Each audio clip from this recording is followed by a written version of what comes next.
Yeah, the trailer drops. Really? I haven't seen anything. Oh man, there's been what 3 or 4 trailer drops already. It's Oh only wow. Wednesday. Yeah. Between that and Well, what the hell? What dropped? I don't know. well, there was the House of Dragons trailer that dropped. Okay. The TV show around Lord of the Rings, they dropped their trailer. Oh, really? There's I heard about the Gollum thing, and everybody was like, I guess, in an uproar about that. And they were because around the whole fan film, like I said, had been out there for like 10 plus years. That was called the exact same name, and apparently they had it taken down, trademarked. It had to have been like a trademark YouTube thing. Yeah. What was the other trailer that dropped? Francis Coppola had a fucking Megalopolis. Oh my god! Yes, thank you, Megalopolis. Yeah, that movie looks insane. It looks batshit insane. I don't even have words to properly describe how I feel about that. I'm intrigued. I'm definitely intrigued. But that's cool. I saw the Kingdom of the Planet of the Apes, so that's the newest thing I've witnessed. I haven't seen it. I did not see X-Men this morning, so. Come on, Ryan. Get those priorities straight. Oh, yeah, I know. I was like, X-Men or comic. I was like, man, I got this. Got to get this stupid thing done. Yeah, no, I hear you. That's too funny and not surprising at all. Not surprising at all.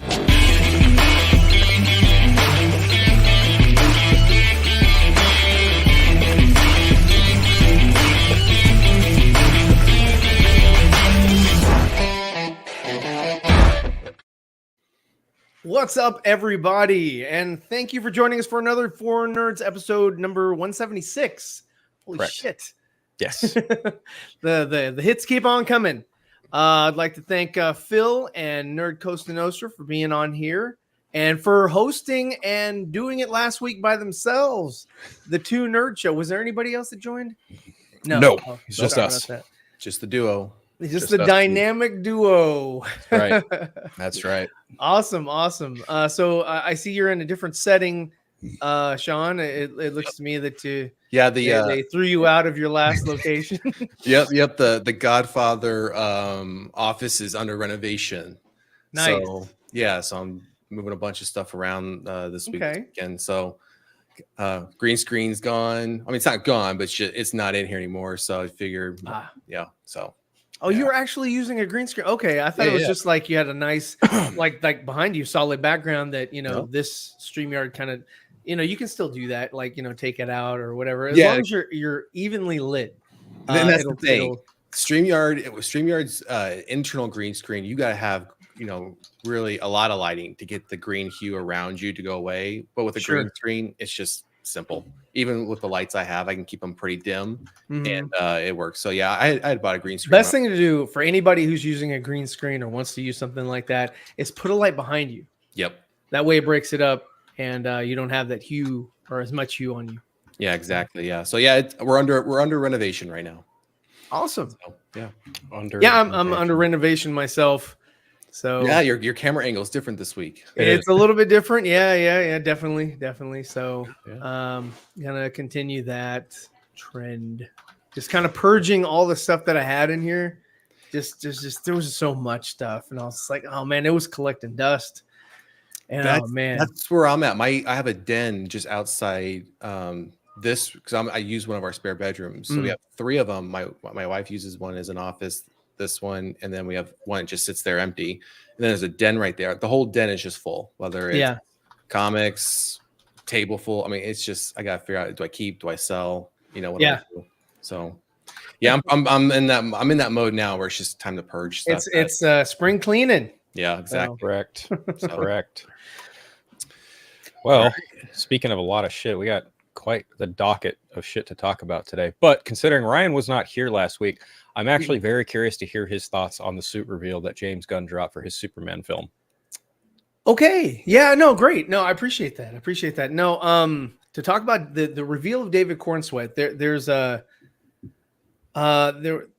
that old saying about first impressions. You have one shot to make a good first impression. Yeah. It's funny. And we talked about that. I think okay. Yeah, I think we did. I think we did make something of that effect last week. So awesome. First impressions matter. Yeah. Yes, they do. Go on, Ryan. Go on. But there's a lot of things that you could take from the image. Number one, with Solaris behind him and how vivid he was, you can tell that this universe is going to be very bright, very vivid. You know, they're going to use a lot of, it's going to be saturation. Number two, the suit looks a little dirty, like he's seen combat, you know, and it's not pristine every time he goes out like most superheroes are. They just are. But the overall image itself, it wanted to give you a clear, or it wanted to give general audiences a clear note that this was not, you know, the Henry Cavill Superman, and not just with the symbol, but also with the trunks and the belts and. But it was funny. It was like, you know, one of the criticisms that Henry Cavill always faced or whatever, and it's not his fault, was that, you know, he's always had a grimace, you know, always looked like he was just sort of ho-hum. And that's sort of what Dave Cornsweet was, just sort of like, it looked like he, you know, wasn't really in the mood to put the suit on, you know, or something like that. So, you know, you have your first impression. If you were to compare with the Brandon Routh, where it's sort of like, you know, that Art Deco, the camera's facing up to give you that, like, you know, heroic, you know, angle, and he's got his exactly, yeah. And it's at that pose, and that was you know, Bryan Singer, which don't care about him anymore, but was his first look of Brandon Routh in the suit, and you know, you kind of take it in, and everybody was cool, everybody was on board with it, you know. Yeah, he had Speedo, but it was fine. I liked his suit. I thought his S was a little too small, and I didn't really like the molding of it. I wish it was a little bit more in line with the spandex, but I wanted them to do something different than spandex, because if you look at Chris Reeve, like, he was jacked in the 70s and 80s, but you couldn't tell because the spandex, like, didn't go into the crevices and kind of, you know, accentuate his physique.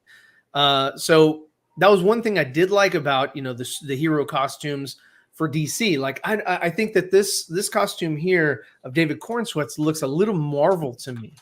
Like, they're kind of following that. It had some accents in there, like Henry Cavill's suit, and I was like, okay, so they're trying to, like, and this is going to be, in my opinion, just looking at the you know, the image itself. If we have the image, we can put it up. That's cool, but I don't know if y'all still have it or not. But if you look at it, it looks very safe, and it looks like this is going to be James Gunn's most safe film. It'll have his humor, it'll have his, you know, his flair and whatnot. You know, I think he's oversaturating himself in his universe, taking on too many projects, and to do that. Look at Back to the Future Part 2. It suffered because of Back to the Future Part 3 was filming. So Zemeckis had to go back and forth, watch the dailies for Part 3, but also edit Part 2. Yeah. And so the film was good. It's one of my favorites, but it did suffer. But if you look at the image itself, it just kind of looks very ho-hum. Like there's something going on in the background, but Superman could give a shit. Yeah, it seems to be the sentiment. He looks really interested in what's going on, and people, if that beam, like, I don't know what that is. Could be a plasma. Could be, you know, could do no harm to anybody. It could just be a light show in the background. But it could be that, you know, people are dying, and if they are, where's the hero? He's at home putting on his tights. I see what you did there. I got that. I see exactly what you did there. I got that. I understood that reference. Yeah.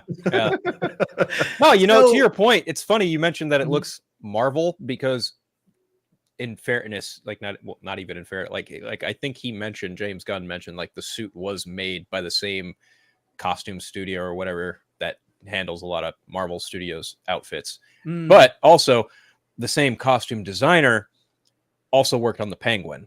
So it's kind of like a mix of both, I suppose. I by both, I mean, you know, Warner Brothers and Marvel Studios to some extent, right? But it's overall just an unflattering pose. And if you look at the top right here, the wrinkles in the suit aren't really form-fitting, which is what I want to see. This dude worked out. I want to see, you know, the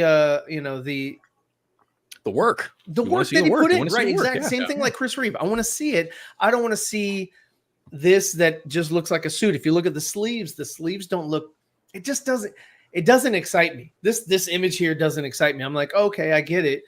Thank you for the image. But it's like, if this is the first impression that you want to show the world that this Superman movie is coming, you're not doing a great job kind of getting people excited. Sure. It is getting people to talk about it, but not in like, we're just enthused and we're sharing the image and whatever. It's just sort of like ho hum, it's there.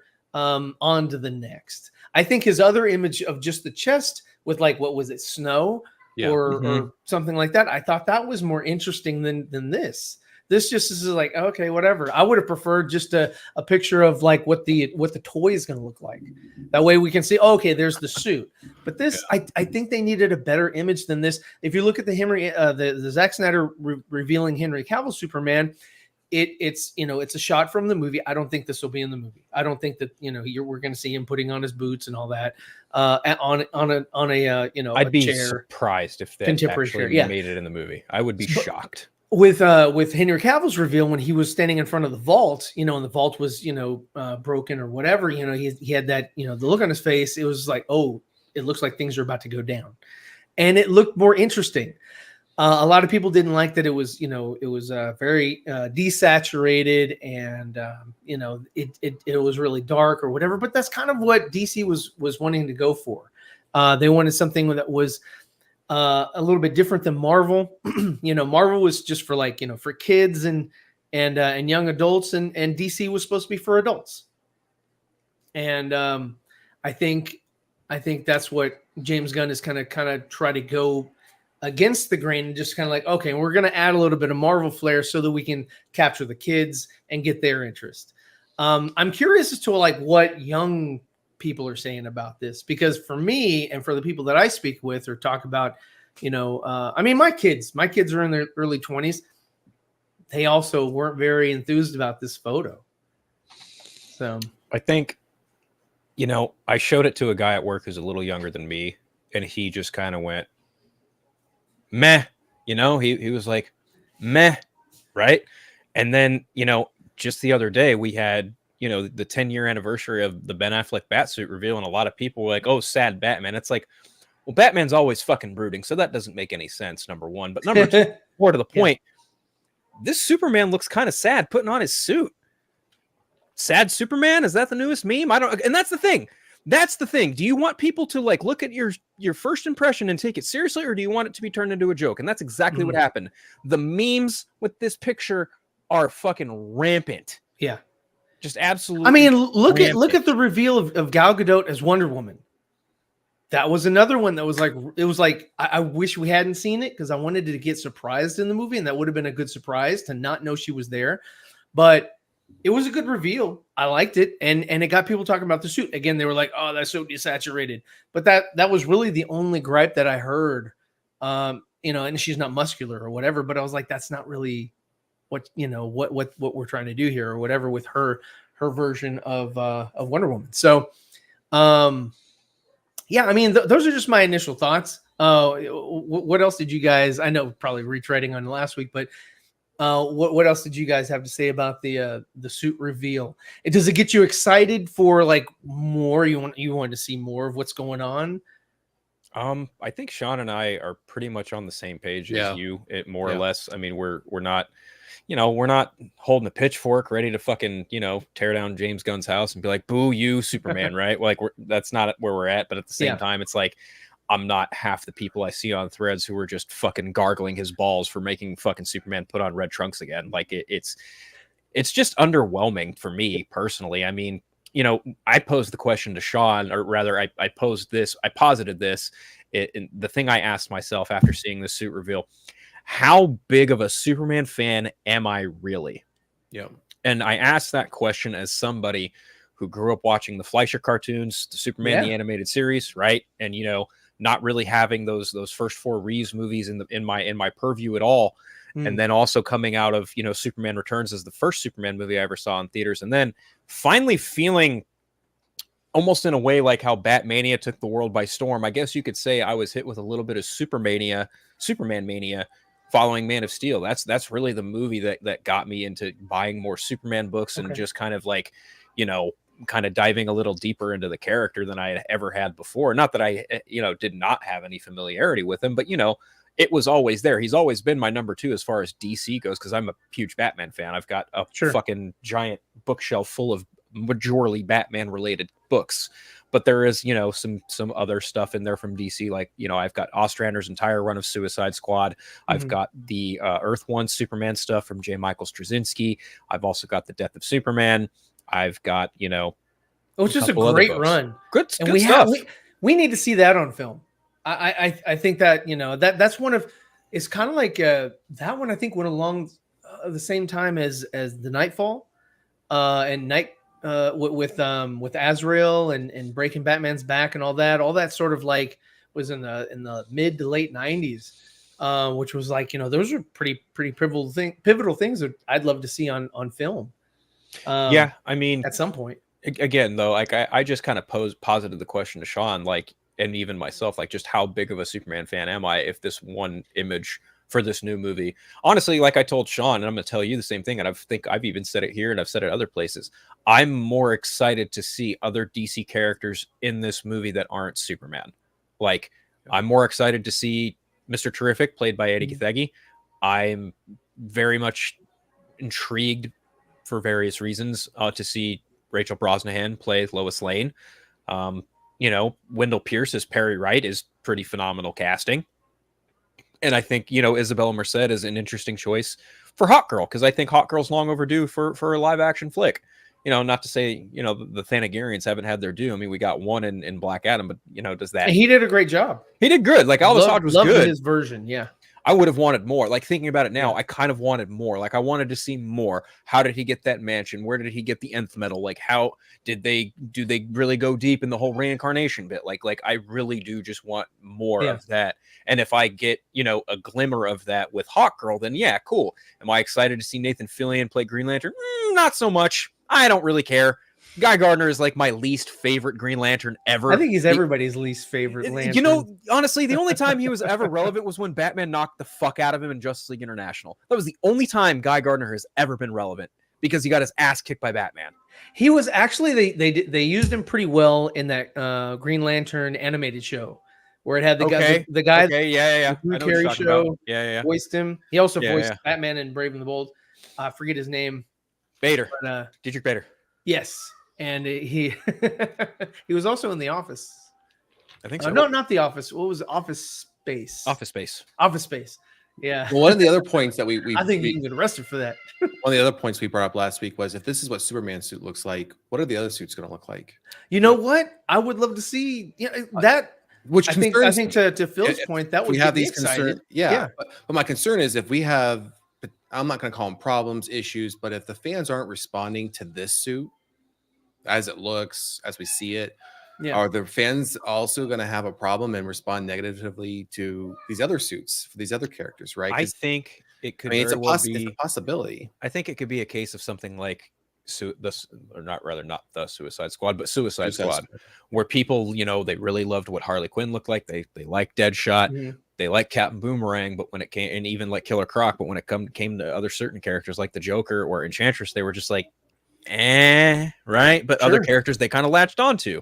I feel like if the costume department for, say, Mr. Terrific, Guy Gardner, Hawkgirl, Metamorpho, okay, if the effects and makeup for Anthony Carrigan's Metamorpho are fucking top tier, then I'll be over the moon. I love Metamorpho. I think Metamorpho is a fucking greatly underused and underappreciated character in DC. And that very well could be the fact that I have, Batman and the Outsiders. Metamorpho plays a huge part in that. But yeah, I think to Gunn's strength, he's using a lot of underutilized C-lister characters who have kind of some notoriety, but not a whole lot.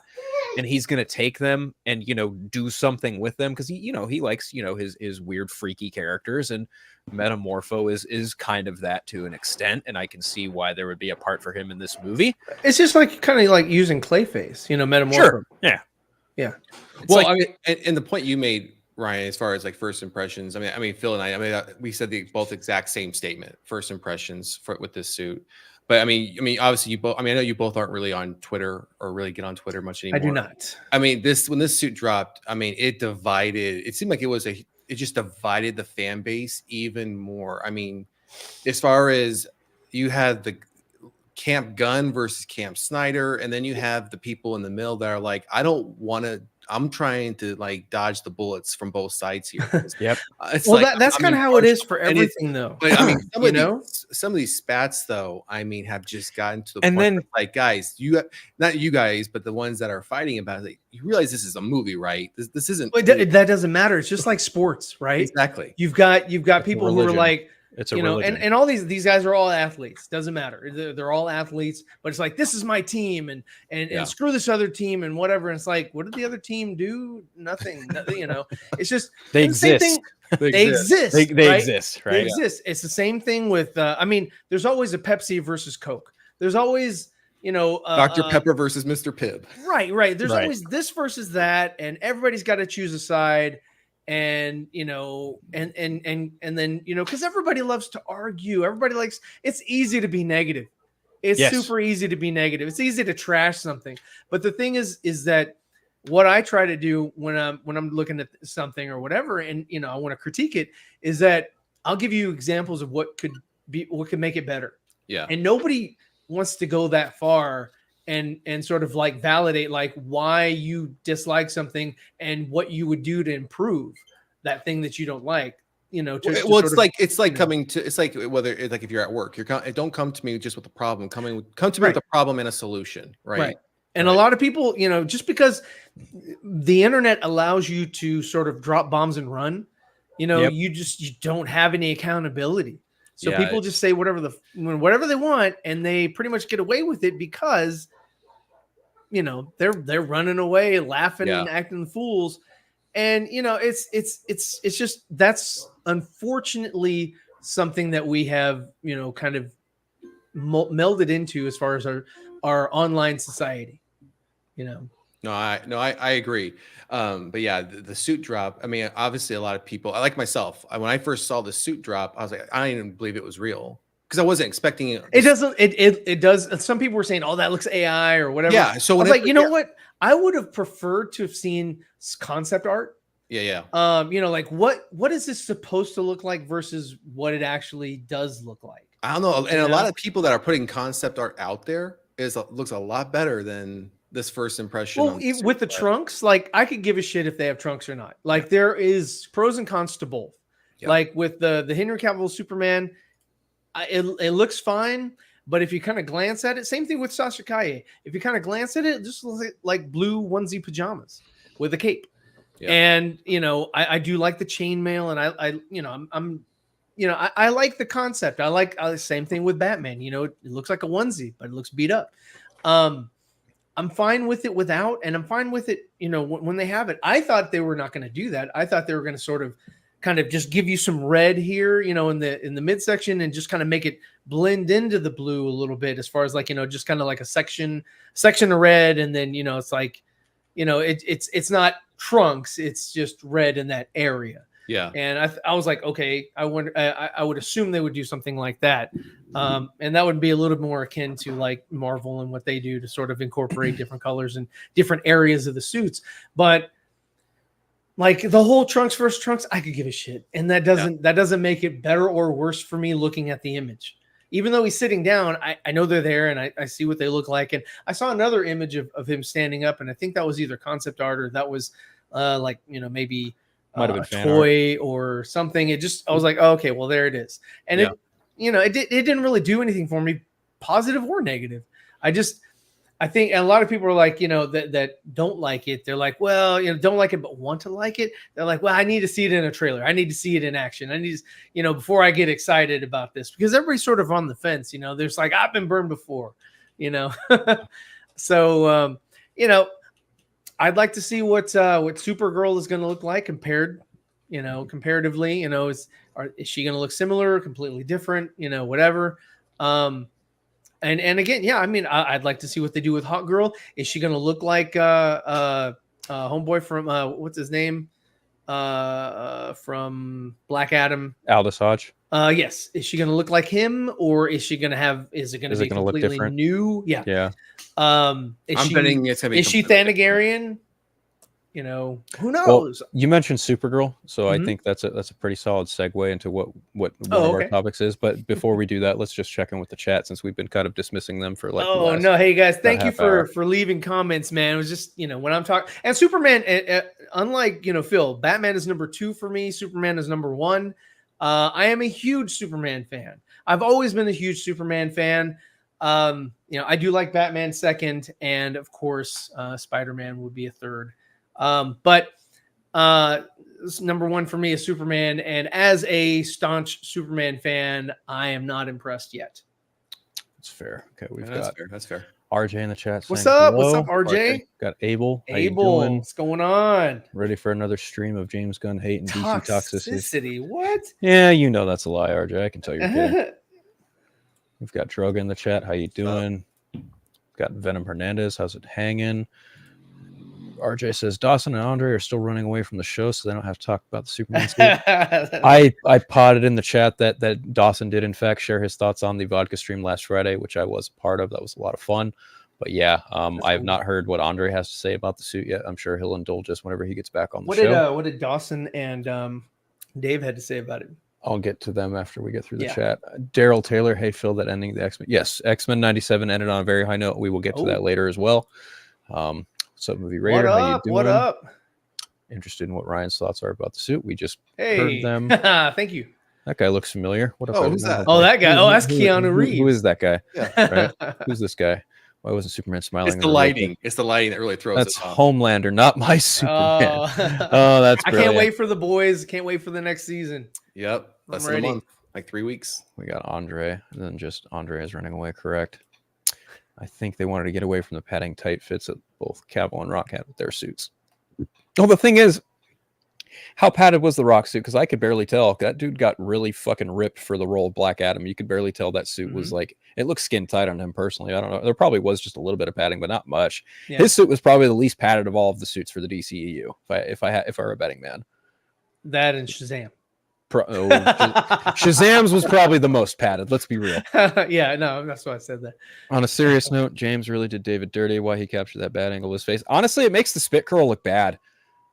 Like I don't really like the spit curl on Superman all that much. I think it's very much like a very I like what they did with Henry in the first Man of Steel movie, where it was like it didn't. I liked it more in BVS because then it made sense because he was fighting in the rain. But that's I get that, but I like I don't like what they do as far what they did in BVS and then also carried it into Justice League, where he's got that slick look. Okay. I prefer the Man of Steel, like just it's curly, just let it be fucking curly. Mm-hmm. Massive fan of James Gunn. I think he did a disservice with the first reveal. I believe the second half of that statement. I don't quite believe the first half of that statement because I know you, Droga. I know you, and I don't really buy that. Okay, RJ says, did you guys see WBD talk Superman up there up front? Made a big deal about the movie to advertisers.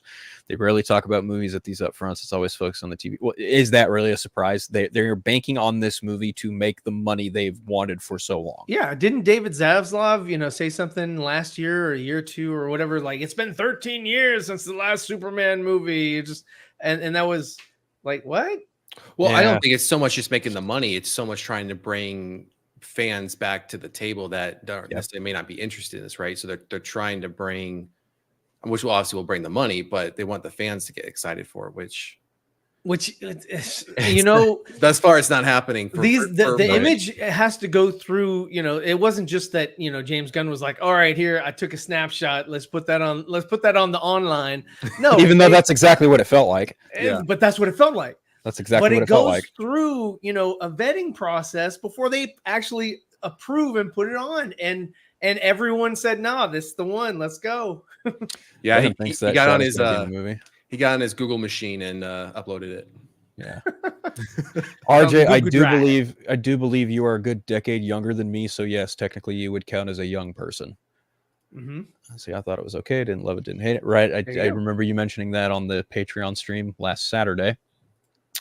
Sad Batfleck will always be a meme. Unfortunately, yeah, I think it's a dumb meme, but it's a meme nonetheless. I can't disagree. And it has with nothing that. to do with his performance as Batman. It has to do with his press tour with Henry Cavill. Just that one, hello darkness, my old friend, and that's it. And everybody's like, I'm gonna make fun of it because it's easy. They did make fun of that moment, and honestly, it's kind of lame that they would do that. But hey, beggars can't be choosers. Let's see, Lord Vito 4884 mean. Hello, my name is Lord Vito. Welcome to the chat, Lord Vito. We appreciate you for stopping in and whatnot. Let's see, wouldn't it be amazing if we found a real Superman in this world? I kind of feel like the reception of a real life Superman would be just like in Man of Steel. People would love him and people would be terrified of him. Yep. That's my thought on it. And then you'd have the government trying to contain him. Yes, 100%. I too want to see what Hawkgirl looks like. I like Isabella Merced. I think she's a really solid actress. I've seen her in a couple different things, so I'm excited to see her take on the mace and be the Hawkgirl that we've longed for so long. Hal, I'm not a Hal Jordan fan. I'm more of a Jon Stewart guy. I love Hal. I don't know about you two, but I'm a Jon Stewart fan through and through. I love John. So those are my two. I'm not a Kyle Rayner guy. Yeah, which is ironic because he's an artist. Yeah, but I'm just not a Kyle Rayner guy. That's why it's ironic, right? You get the irony there, right? I get the irony. Okay. I get the irony. Ryan's like, I'm not retracting that statement. I'm not retracting it. It's in the ether. It's looking forward to seeing the engineer from the Authority. Yeah, I'm curious to see how the Authority kind of fits into the mix of all this too. We'll see what happens. Apparently, the costume department, Marvel's. Yes, that is correct. As I mentioned earlier in the stream. Yeah. Yes, I got you, Daryl. Don't worry. That's what Dave was talking about, using the same costume department over in Atlanta. Yes, they are. I did actually Google this to verify if this was true, and unfortunately, it looks like Ben Affleck and J-Lo are probably going to split up, and that sucks. Man, it didn't look to me like he was into it, and just from the videos that I saw of him and her together, and it just didn't look like. Well, after the whole Celtics meme kind of went around, it was kind of downhill from there. But that's the thing. I'm not really too big on just poking it on celebrities' lives. These people should just be left the fuck alone. Their personal lives I don't care about. Like paparazzi's gonna paparazzi. There's no fucking doubt about that. But at the same time, it's like after all the shit Ben Affleck went through after Justice League, that public video of him in the back of the car with Jennifer Garner, I'm just like, fuck, man, leave the guy alone. Let him fucking be. That dude has made some of the best movies of our time. He's a phenomenal actor, phenomenal director. Just let the fucking man live. Leave his fucking bat tattoo alone. Jesus Christ. Anyway, I think Jimmy Olsen will make the movie a huge hit. All right, if you say so. Jimmy Olsen is a great character who should actually be utilized in a Superman adaptation, so I'm really looking forward to seeing him in a new movie. Okay, if not for Superman, My Adventures of Superman, I would 100% disagree with this statement, because up until then, I thought Jimmy Olsen was one of the most useless Superman characters in the last 30 years. But My Adventures with Superman makes him fucking useful, and I actually I can see what you're saying here, but I'm still not 100% sold on the idea. I still think in a modern context, Jimmy Olsen is pretty much useless. Everyone has a cell phone. There's no need for a fucking high-end photographer, especially if a young and upcoming one is trying to make it big at a place like the Daily That's why Planet. they're not doing Spider-Man 4. Oh man, I had Ryan has Superman at number 1. You got Batman at number 1. I had Jimmy Olsen, then Perry White, then Batman and Superman. Oh, there you go. That's my ranking. What does Daryl have to say? Same thing with Marvel. People have a strange on what the cinematic universe should be, but because we want to be the same as the comics from the 80s, 90s, or the animated side. I mean, that's true. everyone has a preference of what they want, a cinematic universe to look like. So everyone has like a definitive version of, their favorite character. I'm sure, a lot of Batman 89 fans might look at Batman the Animated Series and go, yeah, this is great, but Michael Keaton's the GOAT. And it's like, all right, whatever. But that's neither here nor there. Yes. Yes, we saw that. Skylar Gisondo is I mean, he looks like the character. There's no doubt about that. He looks exactly like Jimmy Olsen from, when he debuted in the comics till very recently. Like that much does not shock me. Like, they cast someone who looks like Jimmy Olsen. I think to Ryan's point, this is probably the safest casted Superman movie to date. Yep. Pretty much everyone they cast looks exactly like who they look like in the fucking comic. Like even including Tessmacher and Otis. Yeah. For what reason? I don't know, because they were created for the Donner universe. And that movie specifically, and they didn't even bleed over in the comics. Like Miss Tessmacher didn't bleed in the comics until like what, the early 2000s. Yeah, and they didn't even bring her back in Superman Returns. They got Parker Posey. She played a different character. It wasn't Miss Tessmacher. So Zack Snyder ruined Jimmy Olsen for no reason. Okay, context is important. Use Jimmy Olsen. Context is important. That person was not really Jimmy Olsen. Jimmy Olsen was an alias. That was a CIA operative using an alias. Jimmy Olsen is probably still out there in the world. Just because Zack Snyder said, I'm going to have fun with this character, does not explicitly mean that that character is that character in that movie. I'm sorry. Like, you can be mad, but, you know, go ahead and be mad. That's your business. He didn't ruin the character as far as I'm concerned. And I think everyone else here on the panel can agree. And it's a very common name. Even Joker's right. It is a very common name. James and Olsen are very common first and last names. Only because of the Olsen twins and the Elizabeth Olsen. Right. Let's see. Certain people mad because Marvel Echo got a higher viewership rating compared to X-Men. Oh my God. Where are these numbers even coming from? I need their own personal streaming service. Where'd you get the numbers from their own personal streaming? Not only that, are they actually going to reveal numbers? I don't That's what I'm think saying. so. They're not going to reveal it. It's personal numbers. There's absolutely no way. All right. Art just says advertisers buying in can help at least. Warner Brother as a company is putting everything on this movie, wasting no expense. Well, advertisers can also help kind of lighten the budget a little bit. They can contribute, whatever, et cetera, et cetera. I mean, you know, if advertisers want to give in to James Gunn's Superman, they're more than welcome to. I mean, they know for a fact that his movies make money. He put his name on a movie. People will more than likely go to it, unless it's something like the Suicide Squad. It's very much like he is a marketable director. There's no question about that. This is going to be the test of just how marketable he actually is, in my opinion, anyway. But I also think the Superman character itself can, in a way, sell itself too. True. Like from a very true perspective, like when it comes to kids, to some degree, it can. Whether it's you have those like Lego sets or it's not as guaranteed as Batman or Spider-Man. No, like, it's like not. Batman or Spider-Man movie. You don't have to worry too much. Yeah, but when you don't have a Batman or Spider-Man movie out, you only have a Superman movie out, right? I mean, sure. I mean, look, I hope the best for the movie. I hope it's good. I mean, I don't want to see it. I don't want to see it fail by any means. I mean, I can be, and this is what I've told other people on other shows is, I'm one of those in the middle. I grew up on the Christopher Reeve Superman. I enjoyed Brandon to an extent. Though, I enjoyed Man of Steel, and I'll give this one a chance too. I mean, to me, my world doesn't stop revolving of whether or not James Gunn does a great Superman movie or not. My world will still turn. So, right, you know, is that a soap opera you watch? Or yeah, it is actually. It was on Days of Our Lives this morning. I mean, I mean, I do. If I get up, have Ryan's Hope. Yeah, I'm not gonna lie. Days of Our Lives isn't half bad. I mean, I have my dead serious. I have my tea. Oh, I figure you for a Dallas guy. I have my tea. I watch my stories, and then I kind of then come into the office. Yeah, between Days of Our Lives, General Hospital, I'm pretty laid back after work. Oh, because it was Batman. Clooney was in General Hospital. That's correct. You are 100% correct. Yes. But yeah, I'm kind of the same mind. Like I'm not rooting for the movie to fail, but at the same time, I'm not gonna be first in line to watch it. I mean, I'm sure I'll watch it opening weekend at some point, but I'll be first in line unless the trailers don't get me going. If the trailers are like meh, then I'll go eventually.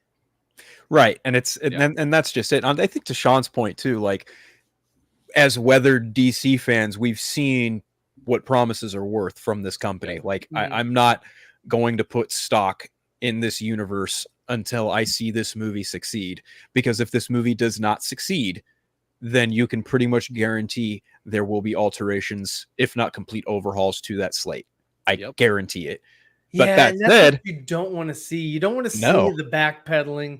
You don't want to see the. It's just a cowardly move. So you don't. We had this thing, and they don't like the thing, so we're going to change the thing. You don't want to see it, but I mean, we've all seen at some level. I mean, Marvel does it too. Well, yeah, True. they do, but Marvel's stock prices aren't nearly as bad as WBD stock prices. You And know, I'm glad I sold when I did. and I guarantee you, at some point, just like we all know, and just in general, shareholders, investors, at some point are going to come knocking on the door and say, "Hey, we've lost enough money. We're not willing to lose anymore. You guys need to make a change, or otherwise we're cashing out." And that's when they're going to come back with Batman Brave and the Bold. And well, no, that's where like, to your point, where you don't want to necessarily see it happen, but someone could come in and say, "Hey, listen, these other movies you want to do, we're not doing them anymore. We're got to change things again." And unfortunately, if that happens, then you get the fans like really, we're doing another change. We've only had like what, 1 or 2 movies, and it's happening already. I mean, that's just gonna make things. You got to go worse. through the growing pains, exactly. Of like starting it up, like you gotta crawl before you walk. Yeah, and you've got like sure, you're gonna let some movies through the cracks that shouldn't have been made, like Birds of Prey or the Suicide Squad, or, stuff like that. Birds of Prey just is fucking cool. Okay, Birds of Prey was a good movie. I don't care what you say. Birds of Prey is fucking awesome. Ryan, I will I will tend to agree with that assessment. Oh man, I'm on an island here today. You boys. are. I don't know anybody. I wish I knew. I wish I. Other than I'm you, on I an wish island I knew here somebody today, else boys. that liked that movie. I know quite a few people who like Birds of Prey. I wanted to like Birds of Prey. 5 people. What? That's too many. Look, I'm not saying it's a perfect movie by any means. I'm just saying I liked it. Okay, Man, and I'm a fan of Ewan McGregor, and I was like, man, y'all did that boy dirty, bro. He was the best fucking villain in the DCU from that point since fucking Michael Shannon's General Zod. Okay, like he is a good villain in the DC extended universe. I will happily disagree with you about that. Obi-Wan, say it ain't so, please. I think the Penguin's better. Loved his Roman Sionis. When was Penguin ever in the DCEU? Oh no. Okay, you said DCEU. I'm talking about just DC as a whole. Feral. Yeah, just DC in general. Okay. Yeah, that's fair. Villain did a good job. I really appreciate his work. I wouldn't mind seeing a Black Mask pop up in the Batman universe to that end. But, I would love to see Black Mask, but I would love to see him, just as just a regular crime boss. Not some eccentric dude that's like, and I would love to see where his character, very much like Bruce Wayne, but just kind of his face is scarred up or whatever, and he had problems with his dad, and there's I know a lot of Black Mask. I just have to refresh myself, but it's a very interesting character, very close to like him and the other guy Hush, which also grew up in the same circles as Bruce. Very interesting characters. I'd like to see them realize better. So speaking of interesting characters, and even to Sean's point, like 1 or 2 movies happening, apparently this one is for sure happening. Supergirl 1 of tomorrow got a release date. Confirmed this morning by James Gunn himself. He confirmed that Craig Gillespie, however you pronounce the last name, I apologize. Mike Wazowski. Sure, but the movie is set to release June 26, 2026. So that's... Same year as Batman. Yeah, same year as Batman. Yeah, because Batman Part 2 is... October of 26. Yep. Yeah. So almost a full year after Superman almost called it Legacy, but it's not Legacy this was anymore. Coming because they hired a director and they announced they had a script ready. Yeah, they had a script ready. They have the lead cast. So now all that's left is to round out the supporting characters, which I after reading the story, it's only a matter of time. It's only a matter of time. You can guarantee what is going to be in that movie. No, he's not. He's not. I mean, okay, he might show up in some kind of it'll be cameo-ish kind of role, but this is where you will probably see like his rocket fly off of Krypton, because that actually does happen in the book. Oh, good. Yeah, good. Like I can guarantee you right now, they are probably more than likely going to show you Krypton and how Krypton got fucked from by Brainiac. No, that's not how it happens in the story. But if the movie takes heavy inspiration from this story, we're going to see Kara-Zor-El in a very different light than you've ever seen her before. You can guarantee you're going to see Jor-El and her and also Kara's father, as well as Kara's mother. This is going to be a very different movie, but I do feel like since they have a director in Craig Gillespie who's done Cruella and I, Tonya, 2 movies I have not seen, so I don't really know this guy's sensibilities. Well, there's Ryan's opinion on the matter. That's the only one I've seen of the 2 that you mentioned. So I haven't seen it either. I mean, I love Emma Stone. I think she's a phenomenal I actress. think Emma Stone's great. Great, right? But like, Yeah. I have not taken the time to watch the Cruella movie, so I don't know, right? But then again, that's also fucking Disney. Look at what they did to Guy Ritchie with Aladdin. Yeah. You know, so like, make that what you will. I'd rather be more curious to see what I, Tanya has to offer as opposed to something like Cruella, just to get a good idea of what this is working with. And apparently, Tanya was with what's her name, Harley? Margot Robbie. Margot Robbie, yeah. Yeah. No, that was a pretty decent I haven't movie. seen it. Okay. Yeah. Okay, I'll check it out at some point. I'm gonna have. I mean, I'm a Margot Robbie fan, so I mean, yeah. And the person who scripted this, Ana Noguera, I hope I pronounced that right. I probably didn't.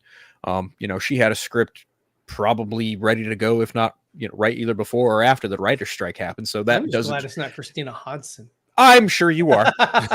I'm sure you are. They need to wipe their hands of that lady. She's on the brain trust of the whole fucking universe, but sure. Yeah. Which God, they still have her there? I thought we got rid of her with the Fast and Furious. If I had to guess, she's probably writing the fucking Wonder Woman TV show. God, Lost they need to get rid Paradise Lost, whatever the hell it's called. Yeah. Ryan, Fast and Furious is still live and kicking. They're probably gonna do a TV series next. Who knows? Oh, wouldn't doubt it. Yeah, but she's supposed to be attached to something there. Like take her eyes over there. Like go fuck with that universe. But if we think about this release date, we're talking 2 years and a month from now. Right. A lot can change in 2 years and a month from now. I'm just saying, again, wanting to see it, but being realistic. I don't know if I really believe this is going to happen. I think the release date could shift entirely depending on the success of Superman. Up or down. If it's successful, I could maybe see it moving up. Okay. If it's not successful, I could see them pushing it back. But you know, hey, there are other successful. They'll take a tax write-off. Maybe there's that too. Michael Keaton's back as Batman and Supergirl. There you go. I do think that it's also possible that, you know, and anything can happen during a production or even in pre or post. Like anything can fucking happen. You know, actors can get injured, script rewrites can happen. Like anything is fucking plausible to move this release date up or down. I mean, for crying out loud, Venom, what is it? The Last Dance has moved release date 3 or 4 times now. It's now moved up from like the first week of November to the last week of October of this year. So it's like, okay, fine, what the fuck ever. Even though the director can be told, the director can be told, go spend more time with your family. We have creative differences, so now the movie's pushed back. You know, it could be a number. Is Patty Jenkins back on Rogue One? Yes. No, Rogue Squadron. Rogue Squadron. Yeah. I was like, wait, creative difference. You sparked that. It was a creative differences. I remember. That was why she left. That's why she left the first time. That was I was like, creative differences. It's like, you know, it's the standard corporate. You know, hey, we had to we separated. You know, we talked creative differences. I mean, I'm completely interested because she roller skated on an Air Force base. Yeah, we talked about. I think her dad was even like a pilot. She's the perfect director for this movie. So I'm like, that doesn't. That does add up, I think. Yeah, that's like, okay, but I mean, again, for me, this being 2 years, we're getting this 2 years out. Again, I'm kind of skeptical if it's even going to happen. That's just my opinion. The current lineup as it stands, is Creature Commandos comes out later this year in the fall, and then we've got Superman coming out next summer, and then I'd imagine probably sometime either in the late summer or the fall, Peacemaker season 2. And then this in June of 2026. Now, there is also rumors that Booster Gold is apparently going to go before cameras by as early as July. I don't know how the fuck that's even possible if there has never been a writer or anyone attached to that. I don't think that they're going to. Mind you, it's also a TV show, so there's that too. Right. I don't think they're going to put anything else for the big screen or for a TV show. I could see if Booster Gold somehow if the rumors are true and that show actually does begin to shoot in fucking July, even though there's like no showrunner or anything like that attached to it, I'd be shocked. But if it does happen, I could see it being like a, you know, Gunn said at least 2 movies and 2 TV shows a year. If you do Peacemaker as one show, Booster Gold very well could follow up next year as well. What would be the second movie in 2025? I think they're only going to play it safe and do one movie with Superman. That's what I think. I don't think they're going to do a second film. So just response to one of the comments in the chat. So from RJ, he says cameras are rolling on Supergirl this fall. They're filming Supergirl before Superman even comes out. So yeah, I'd heard that, but I wasn't I didn't know that was actually confirmed that they were actually they were actually doing it. I mean that is very interesting. But again, I know this studio, I know this company. I mean, look at all the hype that was pushed. You don't know DC Studios. Oh, I do. No, sir, I do. But it's different. Yeah, it's different now because it has the D on it, right? WBD. Yeah. Well, now they got Discovery, so yeah, totally different studio. Yeah, I don't know this one. But I mean, again, the Batgirl thing is always going to be there. I think lingering as to hey, they go through all this work. The actresses and actors put it in, the writers, everyone puts all this work in, and then you have some executives say, "Nah, no thanks. I don't necessarily like it. Shelve it, cancel it, whatever." But isn't this whole thing, the whole premise of DC Studios now is that they don't have to go through Warner Brothers executives? Pretty much. It's all Gunn and Safran, pretty much. So if Safran is he's the one that would be like, no, we're not doing that, according to me. I don't see. I see what you're saying, and honestly, I'm in a bit of an alignment with you because I do think Peter Safran gives off some like very Toby Emmerich kind of vibes in certain respects. But I also think that since it's him and James Gunn, I don't think that they're I don't think they're eager to cancel any project that they both put on a slate together. That's what I think. I just think everyone answers to somebody. They answer to somebody ultimately. They answer ultimately to David Zaslav, and honestly, I think that guy could give who does he answer to? The investors. And who decides the standards? Well, not the fans. What's that reference? I don't know that reference. Oh man. No, you got me on that one. It's Booger from Revenge of the Nerds 2, Nerds in Paradise. Yep, that's right. You went deep for that one. I wouldn't have gotten that one. Elected It did go pretty deep. Yeah. That's a fantastic movie.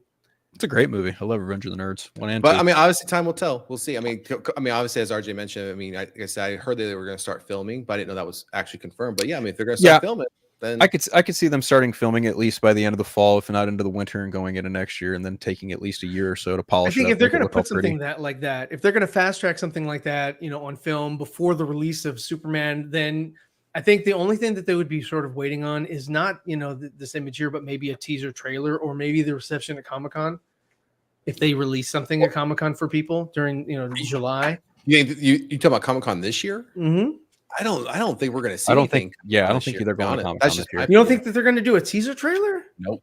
James Gunn's. I'm not saying going to Comic-Con. I'm saying on that weekend. No. Release something. No. I think that the big thing that will be happening on Comic-Con weekend will be Comic-Con and Deadpool Wolverine. That's what's happening on that weekend. Yep. Because that movie comes out on Comic-Con weekend, I think. I think Marvel Studios is going to have a presence at Comic-Con. I don't think DC Studios will. I think James Gunn's going to be too busy wrapping up filming Superman and getting deep into Peacemaker season 2. I think he'll save his Comic-Con presence for 2025. That's what I think. I think The Rock is going to come out in Black Adam's suit, and he's going to be flown around the auditorium, and Henry Cavill's going to have the flu. Maybe. And we'll get the Black Adam origin story. Man, that movie.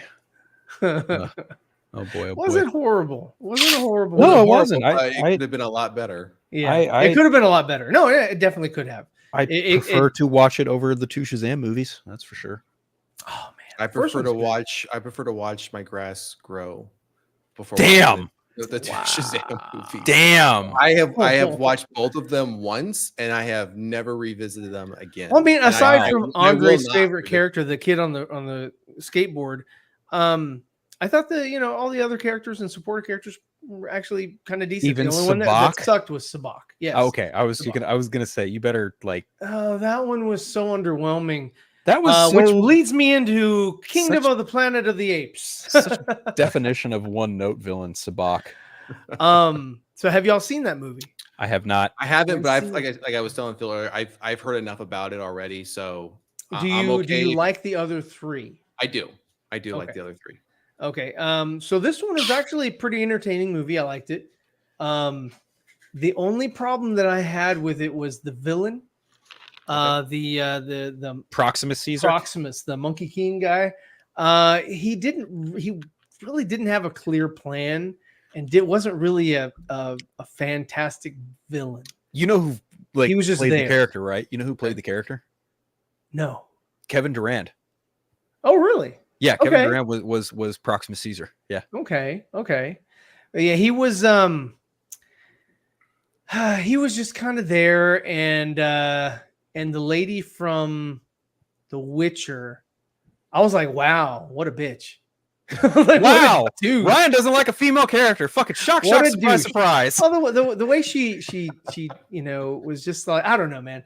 Just I get her character, and I understand her character as far as not trusting the apes and all that, and not trusting the people or the apes that she's with.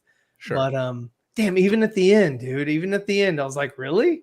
Chat, Like- if you have any correspondence you'd like to send to Ryan, please send it to 4Nerds at PO Box. I monetize the haters. So, but I did like the movie overall. I thought it Okay. was a good movie. It was entertaining. Where would you rank it among the 4 apes in this new rebooted franchise? Before I like the second one the best. Okay. I like the first one with Lithgow and Franco next. Then I like this one, and then part 3, because part 3 was good, but it was very slow and boring. So it sounds like Dawn, Rise, Kingdom, then War. Rise, Dawn, Kingdom, War. No, Dawn is 2. Dawn is 2. Dawn. No, of the Planet of the Rise Apes. would be, right? No, Rise is the very first film in the franchise. Well, Really? the reboot. Yeah. Reboot, yeah. Okay, well then Dawn Okay. would be the one before, and the the last one would be War for the Planet of the Apes, because that one just it didn't end the like, and I know it was Matt Reeves, and everybody likes Matt Reeves, but I do think that Dawn was the better effort from Matt Reeves. I think so. It was more entertaining. It was it was a better put together film. But yeah, no, this one, it was the one that I just recently saw was good. They did show Caesar at the beginning for, I guess, general audiences that maybe haven't seen the other movies, but it was like, okay, here he is again. And I liked how they distorted some of his preachings or his sayings or his values. I liked how Proximus was like, I'm going to omit certain things, but we'll do these other things or whatever. I thought William H. Macy was kind of not needed. He was just kind of there. I heard he was in this movie. Yeah, he was there for a little bit of exposition, but then he really didn't do shit, and he really wasn't meaningful. And it was just kind of like, okay, you're just some dude. Hashtag Ryan doesn't like dudes. Old dudes. But I mean, I like William H. Macy. I just didn't think he did well here. I was just like, or he wasn't given anything to do. Yeah. So hey, super chat. Yep. Yes, sir. Disney is planning let's see, Connor Dorian, thank you for this $5 super chat. Disney is planning a 9-film saga for the Planet of the Apes, and this is film 4 in the saga. Yes, that is true. And for your super chat, we are going to give you a very explosive thank you, if I can even find it. If not, Ryan, if you can maybe find it before. Oh, you're looking for the explosions. Yeah. Oh, okay, here we go. Oh,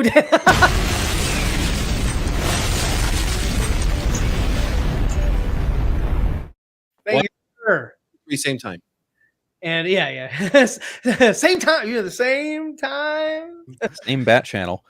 But yeah, I saw that they're planning a 9-film saga, and this is film 4 in that saga. I think they're trying to catch up to the original Planet of the Apes timeline. That's what I think they're trying to do. It sort of ends on, the humans are really not as like some of these indigenous tribes are that are there. There's still, some that are, technologically advanced and still using computers and all that kind of stuff. So it's just like, okay, they've been using them for generations underground. Okay. And there was some stuff that was, I don't know. Overall, I liked it. I thought it was good. And I was like, you know what? If this is the start of a new trilogy or sextology or I don't even know what you call a 9-film ology, but a novology, a saga. No, because a saga is just a story about family. That's what a saga is. That's what Skywalker saga.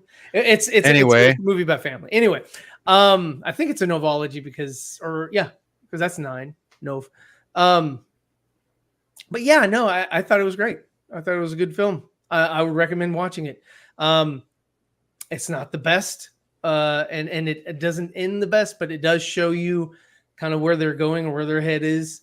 And you know what? Another thing I didn't like was how it was interesting that the model that they used for what was his name? Noah. Looked exactly like Andy Serkis's Caesar, and I was like, but his parents didn't look like Caesar at all. So I was like, where did he get his looks from? Is he related to Caesar somehow? Or we're going to find out that later. I want to say I read in passing that Noah was supposed to be like a descendant of Caesar, maybe. But I don't know that for a fact. But he was very weak, and I don't expect him to be strong. I expect him to grow. I expect him to fail. But I don't like how Proximus was taken out. And I thought that made him. Oh, thanks for the spoilers. No, he doesn't. I didn't say how, but yeah, I know the gist of the movie already. Like I've read certain reviews and I've had certain things told to me already. Like I know the gist of the film. I'm not ignorant to them, but yeah, you're right. Yeah. So I don't know. But again, I liked it. I'm a huge fan of the Planet of the Apes franchise. I was a huge fan of the old Planet of the Apes that came out before I was even born with Charlton Heston. Used to watch those. And what was his name? God, I can't remember his name. Roddy McDowall. I used to watch all those because it was an interesting, weird take on the stuff. The only ones I don't like are the Mark Wahlberg, but I love the Rick Baker gorilla suits and monkey suits and orangutan and everything he did. That was and you can see it. You can see it in the apes where it's like, they really take inspiration from him. Like the gorilla that chases after Noah looks very much like the guy from the Planet of the Apes, the Mark Wahlberg when he passed away. What's his name? He was also Kilowog. Kevin Michael Richardson. No, Michael Clark Duncan. Michael Clark Duncan. Thank you. Kevin Michael Richardson. Who the fuck is that? He's dead. The 3 names together. Like I had Michael Clark Duncan in my head, but then I remembered fucking Kevin Michael Richardson for some reason because they both kind of sound alike. Liar! No, joking. But yeah, no, Michael Clark Duncan. It just looked a lot like the gorilla that they made him look like, and I was like, oh wow, that's really, it's a nod to I guess Rick and his team or whatever. But I was like, wow, I liked it. You could see what was going to happen to him before it happened, but I was like, okay, I get it, but still cool. Enjoyed watching it. I liked the progression of the apes. It'd been generations, but I thought they'd be a little bit more fluent. I do still like that they use sign language. That's still a good thing. It's like, you keep that, keep going in your society and all that, so there's a lot of really good things with it. And that's why I think it's a good movie.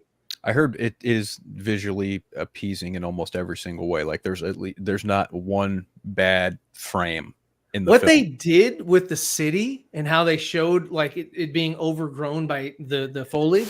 Yeah, that was really cool. And how the animals sort of used it is better than any dystopian thing that I've seen so far. Even the ones with that was Last of Us, I think is, and some of the other ones that you see like the foliage kind of overgrown the city or whatever. This one really does a good job and it makes it look otherworldly. And I like that. I was like, oh man, this is really cool. But yeah, that's all I can say about the movie without going into spoilers or anything like that. But yeah, no, overall, very enjoyable. So my next question is, will you be seeing Furiosa Mad Max Saga in the theater next weekend? No, I won't see it in the theater. Okay. I haven't seen anything that really. I'm not a huge Anya Taylor or whatever the hell her name is. Not a huge fan of her. I liked Charlize Theron. Because you hate women. No. Yeah, yeah, Charlize Theron. She's a woman. She counts. I did like that Mad Max. I I didn't like Venom in that Mad Max. What's his name? Tom You Hardy. didn't like Tom Hardy as Max Rokitansky? I didn't. Okay. I Wow. didn't like him. I was like, could have got somebody better. I don't know. He just didn't do it for me. But I did like Furiosa in that movie. Like I'll watch the movie, but I'm not just chomping at the bit to go see it in theaters. Like I could wait for that one. I like Anya Taylor-Joy, but I'm also very curious to see what Chris Hemsworth does as Dementis in this. His character just looks like he belongs in a Mad Max film. He just looks like Thor in a Mad Max universe. That's With a longer nose, he's got a fucking honker of a nose prosthetic going on there. He's got a fucking Dumbledore-sized fucking nose with that character. Holy shit! But yeah, I mean, schnoz. I like Chris. I don't think he's outside. Oh, God, Thor. I like the first couple Thor movies. Well, I think that's a sentiment everyone shares. The first couple, yeah. I liked him in Vacation for like the little bit that he was in that horrible movie. I hated him in Ghostbusters. I thought that was stupid as shit. What about Extraction? It was the worst. What else has he been in? He was in that one Netflix movie. I thought, and they did a sequel to it. Extraction. He was like a hitman, or he was an assassin, or some shit like that. That was a good movie. Extraction. It was something about I think he was extracting somebody. Extraction. But I like that. They've done 2 already, and actually they greenlit a third. Oh, wow. Yeah. No, that's good. That's good because I enjoyed that. Yeah, good. I didn't like how they killed him in the first one and then brought him back in the second one. I was like, oh, that's dumb. But okay, I guess we have a movie. But it's Thor. It's kind of like John Wick. They're like, nah, he survived. Whoa. We will not have any disparity on John Wick on this. I want to fall like he did from the building down to the car and just kind of like, oh man, that doesn't feel good. Okay, first of all, he hit a few things to break his fall. He hit a few things that would have made him not get up. Yeah. And then when he fell down the fucking flight of stairs, I was like, or like they were brick stairs. I was like, no, you're not getting up to fight. Okay, So do it. Okay, so the building situation, we know how that was solved. Morpheus saved him, so he was good. He was good. Morpheus, man, he wasn't in the fourth one, was he? The falling off the building one happened in the third. The Bowery King, yeah, he was, and he was in the fourth. He was at the very beginning. At the very, he's in all 4 movies. No, yes. No. Have you seen John? Are we talking about the same movie? Okay, so I have to Not the admit that Matrix. I binge watched. This is Ryan 3. so hard right now. This is Ryan so hard right now. Exactly. So I watched 3 of them back to back because my kids were like, "Yeah, you got to watch it," and so they kind of meld into each other for me. So it's just like one long fucking movie, and then we went and saw the 4th one. So Hemsworth is trying something different. What is he trying to do that's different? Be a villain? Maybe that's probably Yeah, I mean, I'm predominantly been a hero. Looking at RJ's comment here. He's trying to do something different. I don't know what he's doing different. He's wearing a wig. Well, he wore a wig. Already did that. I did see his behind the scenes like makeup of like putting the Dementis stuff on. It's like that beard is fake. Like that is a fucking prosthetic thing. Like that's not his real facial It was hair. the same like Liam Neeson's beard in episode 1. No. They put that shit on. But he was sitting there fucking off on his phone, like getting all the shit done. I was like, yeah. Damn. Well, He's just chilling. His makeup for that, I think, was like 4 to 6 hours. For Yeah. 46 hours? 4 to 6. Oh my god. 4 to 6. 4 to 6. That was a little Madagascar joke. If Get your fucking hearing aid, old man. Get your hearing aid out, old man. You need it. You need to get your flip phone out and have one of your kids bring you a new hearing aid. I'm gonna get my rotary phone. One's charged up. Okay. So there was so many fucking trailers this past week. Brian, you said you hadn't seen any. I've seen but no trailers. I know Sean's probably seen as much as I have. You've seen them also. Okay, which one do you want to go over first? Because there's Megalopolis, Dune Prophecy, House of the Dragon, and Rings of Power. Dune Prophecy, what the hell is that? Okay, so this morning, Max Yeah, dropped a teaser for Dune Prophecy. This is set 10,000 years before the rise of Paul Atreides. It is about the inception, or rather the conception of the Bene Gesserit, the all-knowing fucking psychic crazy witch beings in fucking Dune, and how they came to be.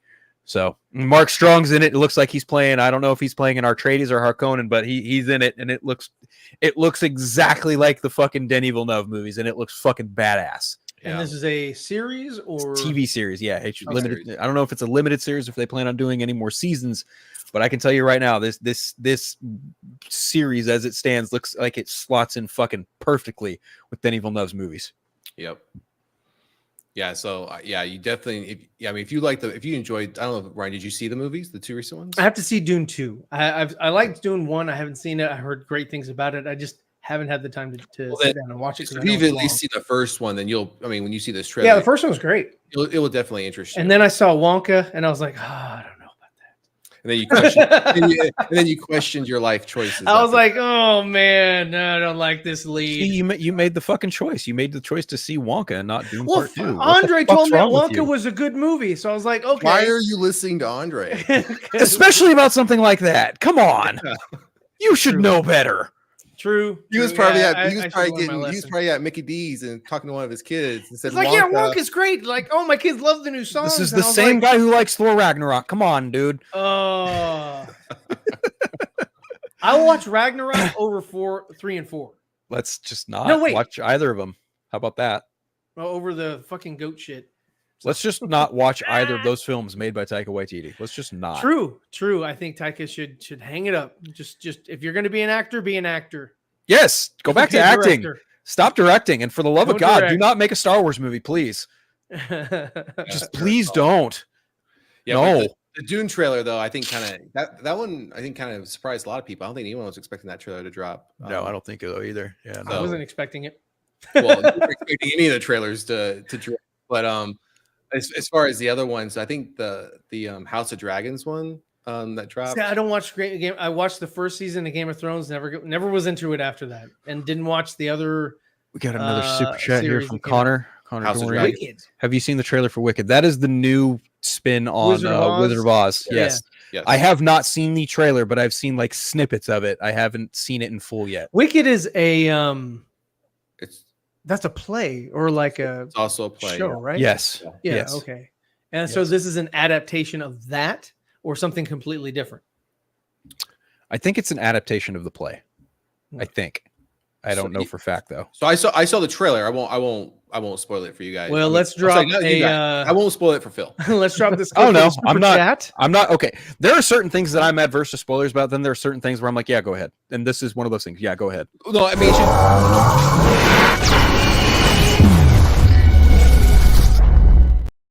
Well done. Wanted to throw that in there. Sorry, Sean. I was like, oh, we got. I was hovering right over it too, but I wanted Sean to go before. No, I mean, again, if you've seen the play or if you know about, I have not seen the play. So yeah, I mean, so it's not gonna. It's probably not gonna resonate as much. I mean, I've seen the play, so I mean, for what it is, it's a great trailer. But again, it's just one of those things where you just don't know enough from a trailer, right? Again, if you don't have the play. So, but I mean, it's definitely worth checking out if you enjoy that particular kind of. You can only watch so much content about on the Industrial Revolution. Okay, is there anything different from the play that separates it from the original movie from the 30s, the Wizard of Oz film? Not from what I've experienced. No. Okay. No. So then, in that case, it is more or less a musical-ish retelling of the Wizard of Oz. Yeah. So, it's worth watching. But yeah, I mean, so Ryan, you said before this, you said you never got into Game of Thrones. I watched the first season for a woman, and she was like, "Yeah, this is great, and you should binge it and all that." And I did. I watched the first season. Yeah, sorry. And I love Sean Bean because I was like, "Oh, Lord of the Rings," and they killed him off. I was like, "Fuck you." And you should have expected that to happen. It was Sean Bean. It was Sean Bean. I was like, no. But I watched it and I just didn't care. By the time they got to the eggs with the dragons and shit hatching at the end, and what's his name, Aquaman dying and shit. And I was like, I don't care anymore. Oh, okay. So once the dragons came in, he really didn't give a shit. So that's probably why he doesn't give a shit about House of the Dragons, because that's exactly what it is. Nothing but dragons. Nothing but dragons. So, so Phil, it's a great trailer. I agree. I enjoyed it. I thoroughly enjoyed it. I mean, so this shouldn't be much of a spoiler. I think everyone should have either seen this or knows by now. The season 2 it takes place 10 days after season 1 ended. Correct. So season 1, if you've seen season 1, you know there was a lot of time jumps in there. And with this season, again, 10 days have passed, but this season will be more real time. They're not going to be doing a lot of time jumping in this season. It's just going to. I heard people had a problem with the time jumps. Yeah, they were, just very distracting. And they're this age now. Yeah, and I think that might be why they decided with this one to kind of keep it more real time. But I enjoyed the trailer. That was a fire trailer. My Pun character. intended. Yeah, pun intended. Damien. So the character Matt Smith plays. He's my favorite character thus far. And I mentioned this. Anthony and I were talking about this yesterday when we were going over the trailer. For me, for Matt Smith, I mean, his other more known role is the Doctor, right? From Doctor Who. So seeing him go from that type of role, that type of character into something like this, obviously shows range, but also I like seeing him in this type of role where it's more of an evil role versus the good guy role, right? I distinctly remember him going into the cave and taking out the crab feeder king or whatever the fuck it was, and just completely cleaning house on his brother's behalf. And that was just like the most BAMF moment that character did for me up until the 9th it was either the 9th or 10th episode where he fucking sliced dude's head off for calling his wife a whore. That was fucking top tier. But you're right, like the fact that Matt Smith can be, good old boy fucking Doctor Who and then completely do a 180 and be like, no, I'm gonna fucking cut your throat out. Damon Targaryen is just fucking badass range right there. Absolutely. So the fact that he's still, I'm glad he's still around. I'm hoping he makes it through. I mean, it's a Game of Thrones series, so you never know who's going to make it, not going to make it. So I'm hoping he makes it through the whole season. Sean Bean, Sean Bean's actually he's back. He's back. I know a little bit of that character and another character and what happens between the two of them, but I'm not going to say anything. Yeah, I would appreciate not necessarily from the show, but just from reading. Reading in hapstance. Like there's something that happens between him and one of the other Targaryens that is very action packed, I will say. And the guy that wrote the series still writing? He is the original series that he hasn't released. And you mean the guy who fucking says he's going to finish a book at the end of the year and then it never happens? Yeah, thanks, George R.R. Martin. Because they're like, oh, we didn't like season 8. No, don't worry, you will after I get on writing the book. Even though there's still one more book to write after that. Still one more book, yeah. What the fuck? So. That's the biggest what the fuck right there is the fact that he told Benioff and Weiss the ending of Game of Thrones and he still has not finished writing the fucking series. I'm just like, what are you wasting time for? Just write, finish fucking Winds of whatever the fuck, and finish the last book and call it a fucking day. Collect your check, old man. Like, come on. Quit going to the farmer's market. Go back home, sit at your desk. He's not finishing it so he can still stay relevant somehow. My older cousin, God bless his soul. My older cousin, who I don't no longer talk to, God bless his soul, every time this came up in conversation, he would defend the fuck out of George R.R. Martin. Oh, he's a teacher. Oh, he's writing all this for the show and whatnot. And I'm just like, okay, but here's the thing. At least once a year, this guy goes, oh, don't worry, I'm gonna finish Winds of Winter, and he never finishes fucking Winds of Winter. What the fuck? It doesn't make any fucking sense. And I think Ryan's right. He just wants to stay relevant. Yep. Because he knows that once he gets done, nobody's going to talk to him anymore. He's not going to be relevant. Someone clipped that. That's one of the few times I'll ever agree with Ryan on anything. Clipped. But even with the book, even if he does finish, let's say he finishes the books. It's not like they're gonna say, "Oh, now we're gonna bring back Game of Thrones." Now that we have. Well, it's just like those people that are like, they're gonna redo Star Wars 7, 8, and 9. Yeah, too little, it's too little, too late at this point for it. It is what it is. Sure. So. They've already aged out. It's just like, bringing back, certain people to come back and do a DC universe. It's just too old. Too old. Too little, too late. I do think that Chris Pratt very well probably will wind up playing someone in the DC universe, the new DC universe, I should say. Chris Pratt? Yeah, he was asked by someone from comicbook.com if he'd be open to reprising the role of Star, which was kind of a guarantee at the end of Guardians 3 anyway. But like he was asked, you know, what do you think is more likely, you coming back as Star-Lord or you joining the DCU first? And he was like, well, you know, the likely answer is probably Star-Lord, but you know, why not both? Why can't it just be both? Why can I not do both? And it's like, yeah, I mean, you work with James Gunn on 3 different fucking movies. Of course, you're probably going to wind up somewhere in the DCU down the line. That's my guess. I thought he was going to be in this. I thought he was going to be Jonathan Kent. I really did. Really? I thought he could have played that, you know, that small town guy. Honestly, you know, had Nathan Fillion not been cast in the role, I honestly thought Chris Pratt would have made a pretty solid Guy Gardner. He would have been. Yeah. That could have worked. That's kind of where I figured he'd slot in. Or now, Booster Gold.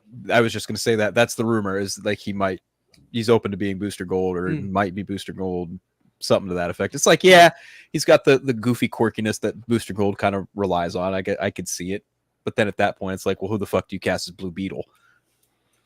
Blue Beetle? Jaime Reyes. Well, obviously, but like Ted Kord.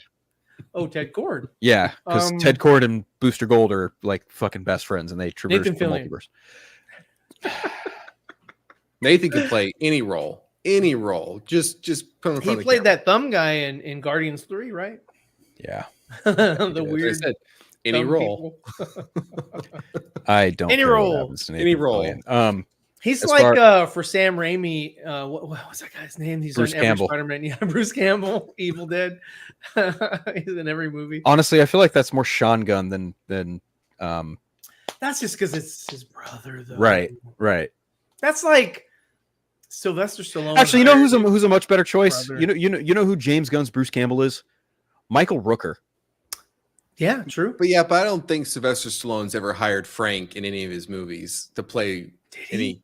I don't think not. I mean, not any, if he did, it wasn't.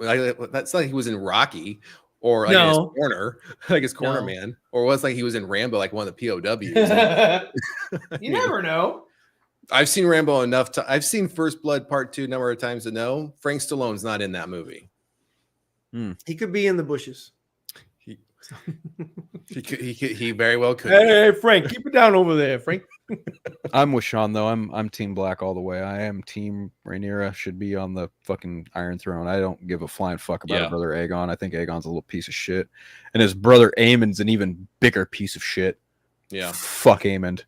Yeah, Team Green can suck it. Yep, Team Green can eat my fucking shorts. And Otto Hightower is a fucking punk. Otto Hightower is a fucking punk, but Rhys Ifans does a fucking great job at playing that character. Ryan's thinking, are these new houses for Hogwarts? It's like I was like, Hightower. They're talking about Police Academy. No. He was an excellent character. So Ryan, let me just put it to you this way in the most simplest terms I can. Smith. There's the blonde family in the original Game of Thrones, you know. Yes. Daenerys, she had dragons, right? Okay. Right. Well, Jump back. They were what do you call those kind of people? Like powder. They were because they lack pigment. They're Targaryen. No. Albino. Anyway, this takes place like 800 years or so before Game of Thrones. It's basically family civil war of Targaryens. It's Targaryen civil war. It's two different sides of the same family basically battling it out for the fucking Iron Throne. That's basically what House of the Dragons is. You have Team Black and Team Green. And why wouldn't it be Team White? Because they're pale, aren't they? Well, not all of them. No. So. Okay. Well, you know, there's medieval politics that go into it, like, you know, like I get to sleep with your wife. I get to lay with your wife. More or less. On the first night. More or less. Yeah. Yep. Kind of, sort of. Like, you know, a certain daughter may they called that in Braveheart. A certain daughter may or may not have married a closeted gay man and had fathered, or rather, you know, mothered children that were may or may not have been his children. So there's a little bit of that going on. There's We're still waiting for the test results on Maury to come back on those. So. Correct. One of those children may or may not have died. Just look at the Windsor family. Same thing. Yeah, and her younger siblings are just complete and total trash human beings. Yeah. So there's that. Oh, and her best friend is also her stepmother. You are pretty much caught up. You're ready to go. You're ready to go now. And so who has the red dragon and who has the green dragon? So the big green dragon belongs to the biggest piece of shit little brother I mentioned earlier. And the red dragon belongs to Sean's favorite character. Damien. Yep. Damien? I wonder if Ryan. That's his name, Damien? I wonder if you really from The Omen? Damon, and that's yeah. the one that has the red dragon. I mean, that's a little fucking on the nose. It's Damon, but yeah, I'm saying Damien, but it's Damon, but yeah, it's not Damon Wayans. It's not Damien from The Omen 2. No, not that same Damien. I like The Omen 2. I like that movie. I actually like all three. I like all three. I like Omen, Damien, Omen 2, and then fucking Omen's Final Conflict. The second one I think is the best. The remakes suck. I didn't mind the remake. The remake was okay. The TV film was trash. I like Liev Schreiber in it. I thought he did the best. I like Julia Stiles. I thought she was pretty good in it too. The kid wasn't believable in that one. That I can kind of agree with. Yeah, only a little bit. The kid in the very first kid from the first Donner film is 100%. Oh yeah, no, he's great job, fantastic, yeah. That's the best. They that's one thing they could do back in the day is they could really capture tone, and they were so much better. Like look at Willy Wonka and the Chocolate Factory, and those kid actors there. None of them like I'm sorry, like the kid actors of today versus back then. It was just a different pedigree of just acting. Well, also the fun fact: the photographer in the initial Donner film was played by Alan Rickman. In the remake, it was played by the cat who played Remus Lupin. So you got two Hogwarts legacy castings going on for both films there. Remus Lupin. Thank you. Yes. Mm-hmm. Yep. I forget the actor's name. Oh, David Thewlis. There we go. He was fucking Ares in Wonder Woman. Yeah. He was also John Lennon. Correct. Yeah, you're right. Yeah. He played him, and he did some other stuff too. You know some who other else stuff played I John like. Lennon? You know who else played John Lennon? Aaron Taylor Johnson. Really? Yes. In what? In a semi-biopic called Nowhere Boy. Oh, okay. It's actually not half bad. I quite enjoyed it. It's basically like John Lennon in He did it in who did it? Who did it in Backbeat with Steven Dorff? Oh, I don't know. But the movie I'm referring to, it's basically, John Lennon growing up with his aunt, his uncle having the fucking hemorrhage, and then he basically quits school and fucking goes to start the Quarrymen, and that's kind of where the movie ends. But yeah, it wasn't half bad. I quite enjoyed it. We got another super chat here from thank Connor. you so much, man. What did you think of the first Omen? That is one I have not seen yet. That's the newest one that just came out. I have not seen it yet. First Omen prequel? Yeah, there's an Omen prequel movie that came out when? Last month. I saw that they're remaking The Exorcist or doing something with The Exorcist, and it just doesn't look good. Believer, didn't see it. Didn't see it. The new Exorcist, it's called Believer. I didn't see it. Okay, I didn't see that. But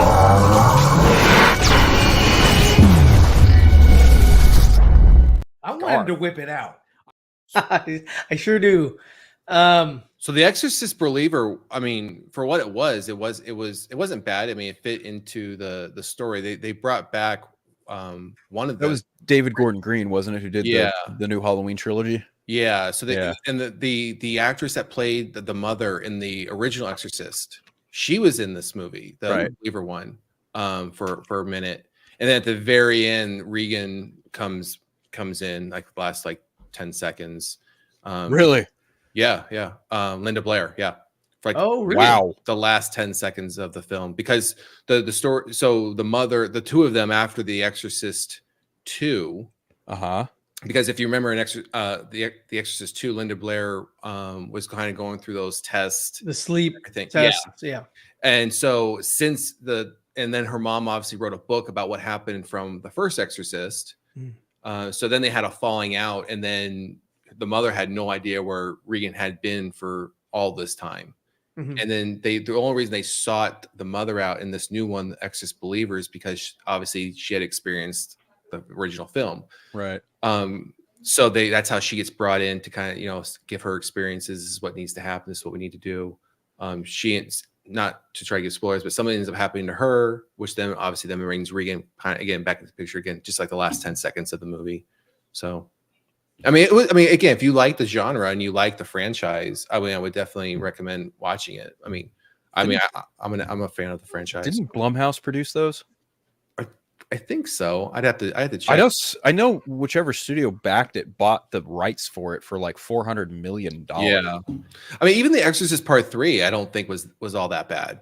I've only ever seen I don't remember that the one. original movie. What was that one about? So the Part 3 was about it follows an older detective, and then they backtrack to the original priest from the first film. I mean, again, it's not as it does take a few steps left from what you would expect to see in the original film. It's almost like Halloween 3, like we're calling it Halloween 3, but it's not really Michael Myers, right? Yeah. It almost feels like that, right? I like the other Exorcist that they made when they went to Africa. So those were Dominion. Dominion. Yeah. Dominion. Thank you. They made 2 of those because one of those was they already did. halfway filmed. They fired the director. Then they said, we're restarting this whole thing. And the new director comes in and says, well, I'm going to film my own thing. Did his, released it. Then they said, okay, well, now we're going to release this other one. So there's actually 2 different versions of that film out there. I think I've seen them both. And they are very different. Yeah, they're very different. But I think they're both equally good in their own right. Yeah. Though. Yeah. But yeah, I mean, again, if you're a fan of the Exorcist franchise, Exorcist Believer, I would recommend it. Again, if you like horror genre, you like that stuff, check it out. I enjoyed it. Again, I'm a fan. I'm a horror fan, so I like that type of stuff. So I think for me, it's like I'm a little choosy with my horror because I lean more towards like the slasher. Yeah, I mean, I get into that stuff too. I can't remember the name of one that's coming out in like 2 weeks. That everyone, I mean, it looks great. I mean, they're saying a lot of people are saying it might redefine the kind of slasher film genre. You're following the film from the perspective of the killer. Yeah. But some people are saying some of the kill scenes are just so graphic that some people have actually gotten sick in theaters because of how graphic the kill scenes are. Which it's called In a Violent Nature. Yeah. It comes out on the 31st. I'm definitely seeing that one. But when it comes to like the paranormal stuff or even like the religious-esque exorcism, what's the possession, thank you. When it comes to that stuff, it's super hit miss for me because I distinctly remember watching the Emily one. Did you see that one? Which one? Emily Rose. Yes. Exorcism of Emily Rose. That one's not bad, but again, like for me, it's like it's super hit miss for me when it comes to possession type of horror. What about that one with Anthony Hopkins? That one was pretty good. I forget the name of it. Does not ring a bell.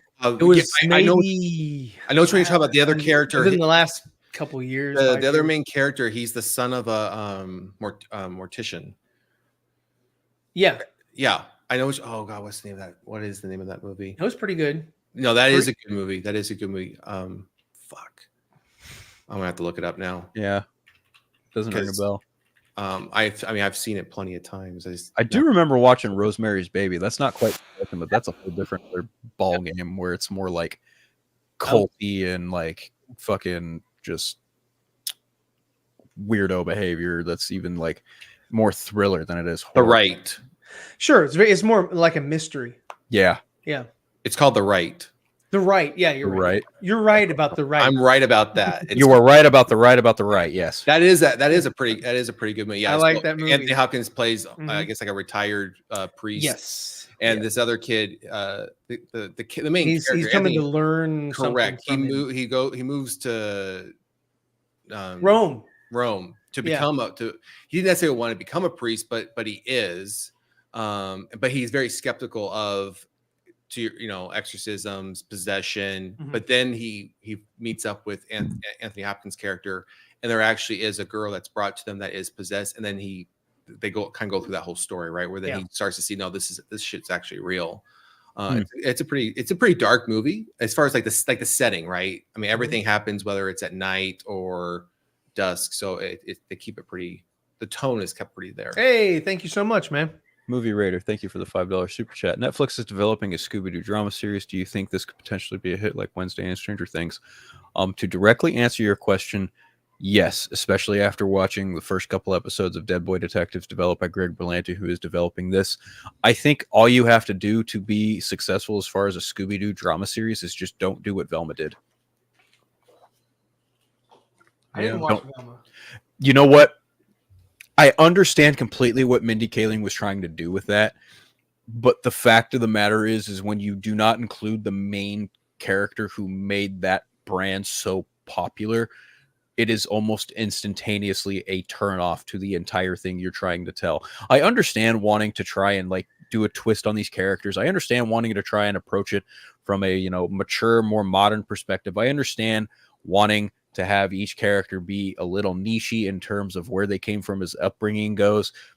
Yeah. But when you don't even like give a fuck about Scooby-Doo, the dog, the most important character of that brand, I just put my hands up and go, okay, I don't think you understand the full assignment of what you think you're doing, but more power to you for trying to be different. Yeah, that was Frank Welker. That was right. Yes. Yeah. The second season takes its liberties. They have Scrappy, but no Scooby. It is fucking insane. It is, and I don't mean insane in the fun way. I mean it is fucking bonkers that someone at WB and HBO went yes to all of that, and they just let whoever make that fucking show the way they did. I'm just completely fucking flabbergasted that show got 2 seasons as it did, because holy fuck, what a way to completely fundamentally misunderstand the IP you've been handed. So I truly believe that after seeing like Greg Berlanti do Dead Boy Detectives, Riverdale, and a bunch of other teenage shit, like, and I don't mean shit in a bad way, but like just a bunch of, teenage drama-esque stuff. Yes, I 100% believe Scooby-Doo is up his alley. Yeah. Yeah, that's what I think. And for that awesome super chat, I will just go ahead and do.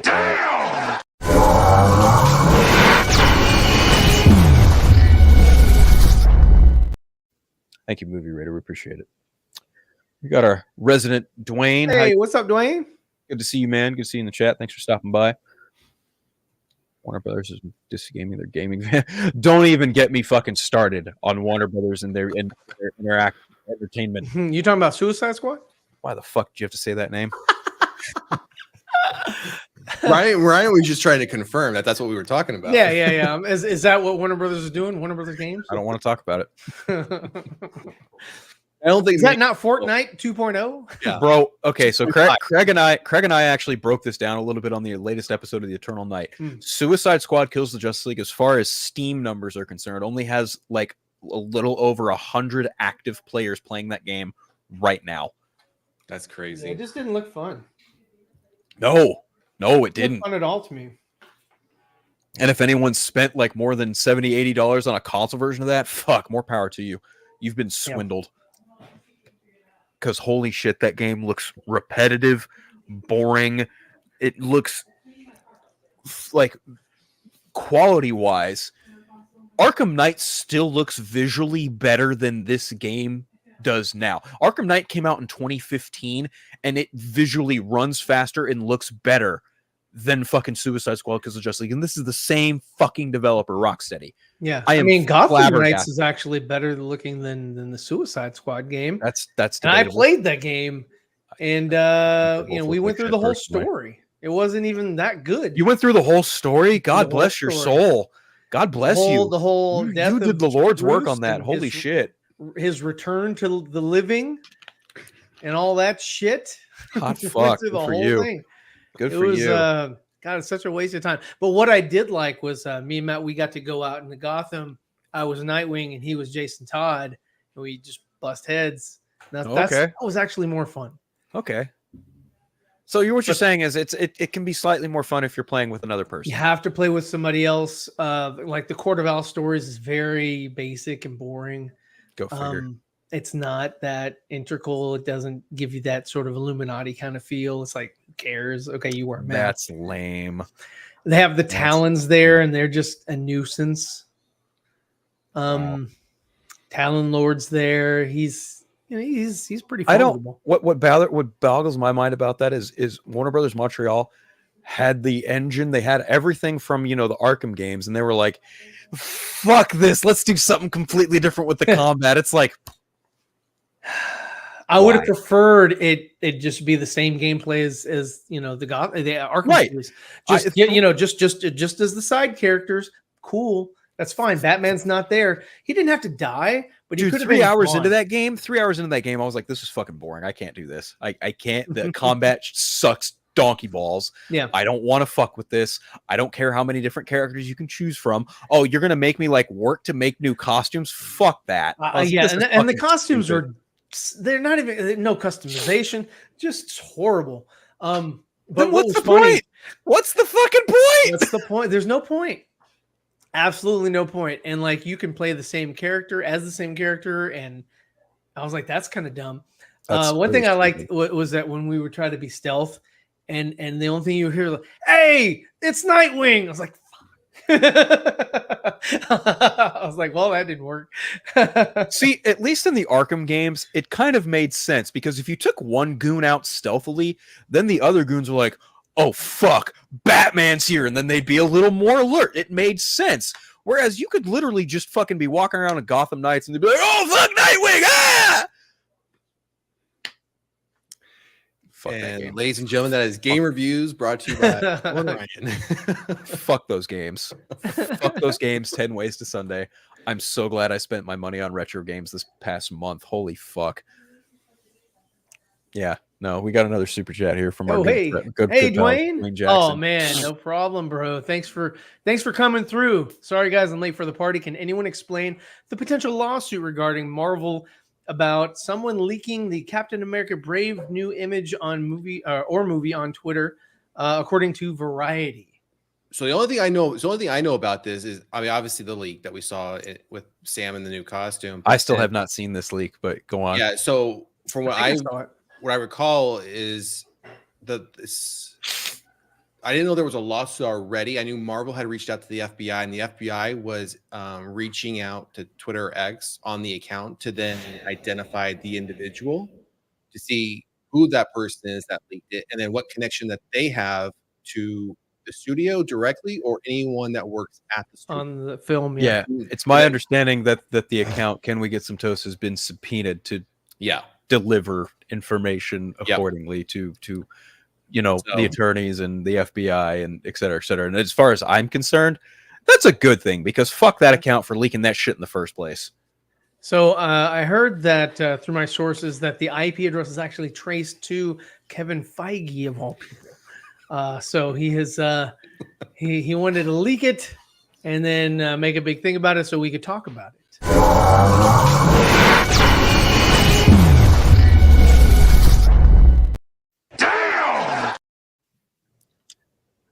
But Andre has been noticeably absent the last 2 weeks. So, what? You're kind of coming in and out, Sean. I said Andre has been absent the last couple of weeks, so we don't know his involvement. Well, he's working currently beyond the unknown. Correct. Honestly, I'm actually really hoping that this situation right here kind of puts a bit of a spook in Scoopers to be like, hey, maybe you shouldn't fucking release information that's not yours to release months and months beforehand the project releases. Well, those people who are at the studio, most of them that are involved at that level have they've signed NDAs as far as not releasing information. All it's going to teach people is all right, so we need to be a little bit more cautious on how we leak out the information. That's all it is. They're not going to just stop like, oh, we just have to stay behind a fucking paywall and we'll be fine. Well, I mean, it's just like scammers, right? They always find a new way. Once the first scam gets shut down, they'll find a new method. Yeah, they'll find another avenue. Right. Yeah, there's no. But I mean, I think with the image that was released, he's his costume's more blue, and because it was more white at the end of Falcon and Captain America, or whatever. Yeah. Or it feels like they're trying to, I wouldn't say retread, but recapture the magic that was Winter Soldier with Brave New World. Yes, I think that people are like, oh, they're not really. Nobody's kind of like, I guess gravitating toward this new Captain America. Let's kind of make him look a little bit more like you said, the Winter Soldier, so that Right. we can get that or capture that audience. He'll have the Falcon goggles and the wings, but he'll have the Winter Soldier outfit or esque. Well, I mean, there's even that early image of him and Harrison Ford standing next to each other, and like his outfit there was darker. So it's just like, I don't, we knew the suit was going to be darker since a while ago. So I don't really like, I just kind of shrug and I'm just like, okay, yeah. But it's my understanding that they didn't just leak a fucking image. They leaked like footage. Oh, of okay. the movie. So yeah, I didn't seen that. So that's interesting. Yeah, that's even probably a bigger problem. What was it? Him And jumping so or here's the thing though. ducking? I think I see. I also know for fact from someone in this industry that not only is Marvel trying to figure out who the fuck runs this account, pretty much every major studio is like, yo, who the fuck is this account? Why are they leaking our shit? They are not happy with this account. Like, can we get some toast? Like, people have been asking, like, who the fuck runs this account? This is not this is not exclusive to Marvel Studios. Marvel Studios just happened to be the first one to be like, okay, no, fuck it. We're subpoenaing this son of a bitch. We're coming down. Fuck it. We're tired of this shit. Like, we want this. We're putting an end to this shit. Like, Bob Iger says he wants less leaks per year. Bob Iger wants less TV, or rather, he wants to spend less on TV. Spend less, and yep. Yeah, the leaks we got to bring down by 20% this year, guys. 20%. 20%. Meanwhile, here's a teaser to Daredevil. Here's a teaser to Ironheart. Here's a fucking tease to this, this, and this. Yeah. Oh, and our Agatha TV show that we've shown you like 4 or 5 title cards for. Just kidding. It was Agatha all along. I don't think they'd be that fortunate. I think they're actually making it. And that Moon Knight character, who? Who? Who? Who the fuck is Moon Knight? Are you talking about Apocalypse? Oh, yeah, who? You was right. Justice League Crisis Part 2. It was no, hard watch. It was a hard watch. Dwayne's right. I think Phil gave his best warning when that came up a couple weeks ago. He encouraged everyone to watch it, but he gave a pretty good warning that you probably will be disappointed. But yeah, it's pretty bad. If you walked out of Part 1 kind of on a high, or kind of like, okay, I want to see where this goes. Yeah. I'd be very curious to see how you walked out of. You just didn't. But your main hiccup was the Bat family. You didn't like how the Batman was. Wasn't even just that. It was so much more like the movie had no idea what kind of concrete story it was telling, because it jumble fucked a psycho pirate story, a Supergirl story, and a Bat family-esque kind of story among other various DC characters. Like, how the fuck are you going to introduce Kamandi in this movie with absolutely zero fucking backstory whatsoever prior to any of this? It literally just, you have to be a hardcore DC fan to know who the fuck Kamandi is even in the first place. And he's just dropped in this movie, sent to defend a tower with one other fucking character, and you're just like, I'm like, okay, what the fuck is Kamandi doing here? Any person in the general audience is going to look at that and be like, who the fuck is that? So really, it's just a matter of like just kind of poor writing at that point. But yeah. Do I like the trailer for Crisis Part 3? I have cautiously semi-optimistic hope that Part 3 might balance out Part 2. But hey, when Part 1 and Part 2 aren't that strong, and if Part 3's stronger, that still doesn't, your foundation doesn't redeem it. Yeah, exactly. You when you have poor foundation, the structure is going to collapse eventually. But I don't know. I mean, I hope that the Kevin Conroy, Mark Hamill, Batman, Joker thing is more than just what was shown in the trailer, because all we got of Batman Beyond in Part 2 was pretty much all we got him in the movie, more or less. So I'm just going to be kind of wait and see. I'll watch Part 3. I'll provide my thoughts afterwards. We'll see what happens. I don't know. I don't really know if I can say I like or disliked it. I will say that, like, it looks like a finale. It looks like they're finally wrapping this shit up. I find it kind of hard to believe that they intentionally wanted to end this Tomorrowverse with a Crisis on Infinite Earths 3-part story. I'm just like, well, okay. because when you guys announced this universe to begin with, you were like, oh yeah, we're only going to do like one of these movies like per year or so. And then it turned into like 2 of them per year. And now we're literally getting this 3-parter in the same fucking calendar year. And I'm like, I think that's just because they're shifting, right? They're shifting over yeah, to the there's that too. Gunverse or whatever you want to call it. But the thing is like this was all well and planned before James Gunn even took over DC. Like this traces back to like 2019, 2020. You know, they had this plan from then, and I'm just like, why the fuck didn't you guys want to make more movies? Like I actually preferred stuff like Batman, the Doom that came to Gotham, and whatever else other, you know, all the worldly shit they did, like the Catwoman Hunted movie. Like I found those more endearing and more well thought out and more better quality than the majority of the Tomorrowverse stuff. But you know, it is what it is. It's over now. Yeah. I don't know. I guess I liked it.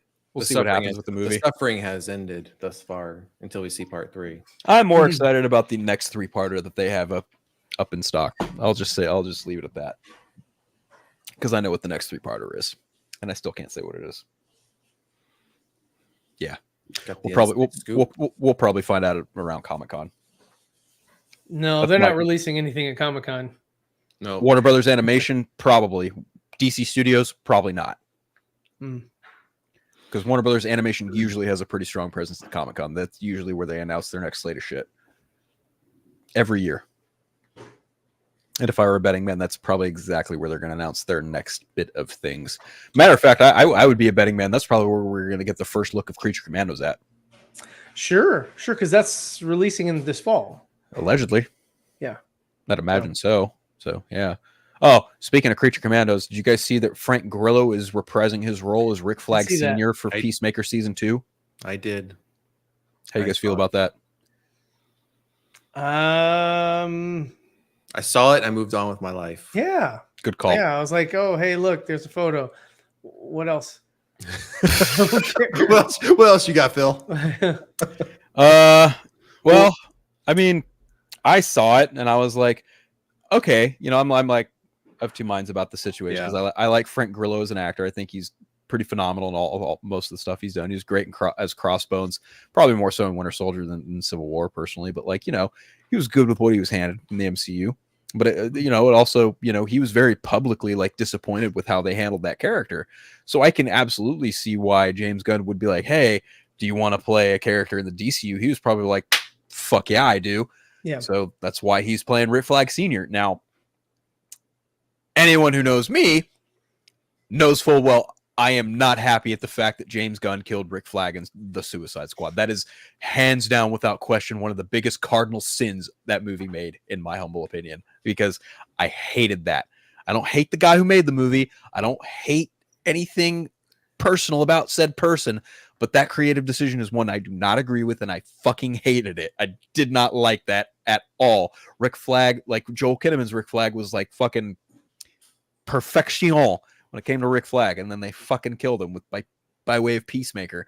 But I look at this and I'm like, okay, you're gonna bring in Frank Grillo, and he's gonna be, you know, Rick Flag Sr. And I know a lot of people online are having a fucking bitch fit about the ages, and I'm like, look, Frank Grillo can look 60, Joel Kinnaman can look 35, 40. It's not that hard. Well, I mean, they look can at Sean pass it Connery off. and Harrison Ford. They're only Fucking 11 years bingo. apart. Fucking bingo. Thank you for that example. That is a fucking great example of you know, fictional father and son. These are actors playing roles. They're acting. Makeup is a thing. Makeup is a thing. I mean, look at like you know, the same thing with the Back to the Future cast. I mean, yeah, they're all wearing makeup and shit and whatever. Well, look how many roles Michael J. Fox played in part 2. I mean, come on. Retract. Yeah, but seriously, I you know, I'm not a fan of Peacemaker. Ryan spoiled the ending for me before I even got to fucking watch it. He spoiled the whole Justice League shit.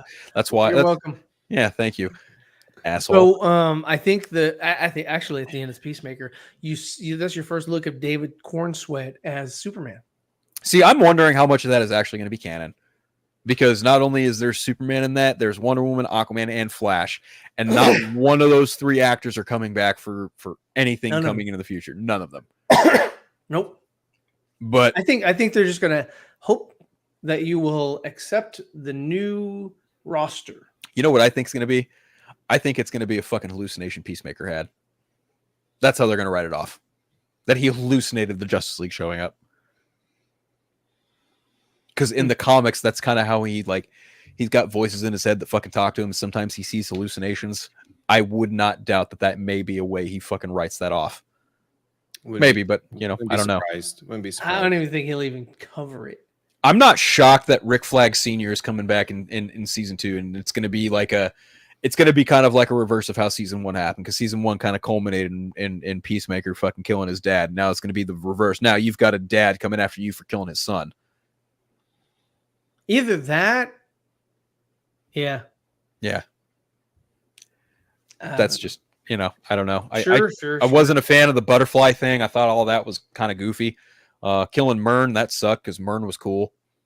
I don't know. I don't really care much for Peacemaker, but I'm not going to sit here and call it like the worst thing on HBO or television, because it clearly had its audience. We got one other super chat here. I wouldn't be surprised if we get a teaser trailer for the Welcome to Daily prequel TV series at Comic-Con. Same. Thank you. That is the project that Andy Muschietti is working on before he goes full hog into Batman Brave and the Bold. So I wouldn't be shocked to see a teaser for that at the very least sometime before the end of the year, because that show debuts sometime next year.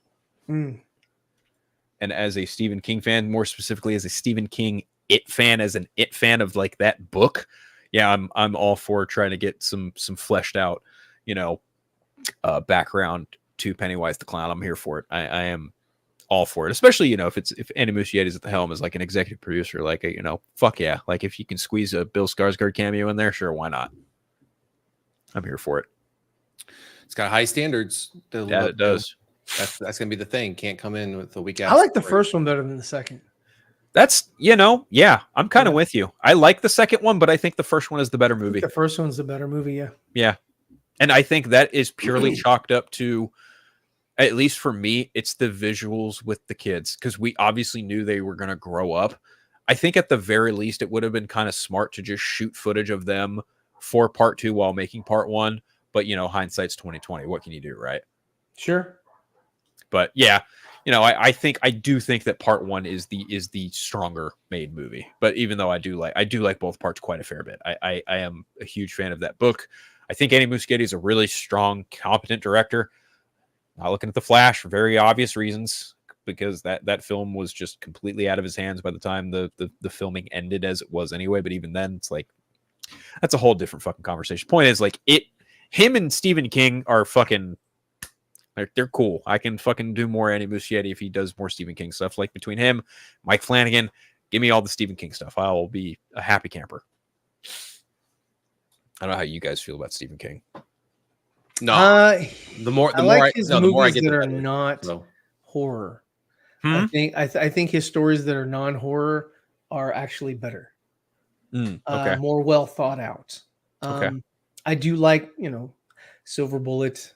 Did he do was he for the Skinwalkers? Is that him? Oh, I can't remember if that was him or not. Under the Dome. I do like Shining. That's kind of horror. It's Not kind quite. of horror. It's kind of horror. But I do like that, and I like the sequel, Dr. Sleep. Dr. Sleep. I like the extended edition, not the regular one. The extended edition makes the 3 hour cut of that movie is awesome. Yeah, it makes it make more sense. It's actually it does a lot more for exposition as far as like how that universe works. Right? So, are you referring to Sleepwalkers? Sleepwalkers. Yeah. That's Stephen King. Yeah. Okay. But I think like his Green Mile and his Stand By Me, and yeah. I think all that is he's just a better writer when it's not horror, but his horror is not bad. But I think his other stuff is actually better. So that's fair. I mean, especially something like Stand By Me. That's probably one of the most seminal stories he's ever written. Yeah. Period. Let's go ahead and give Connor a.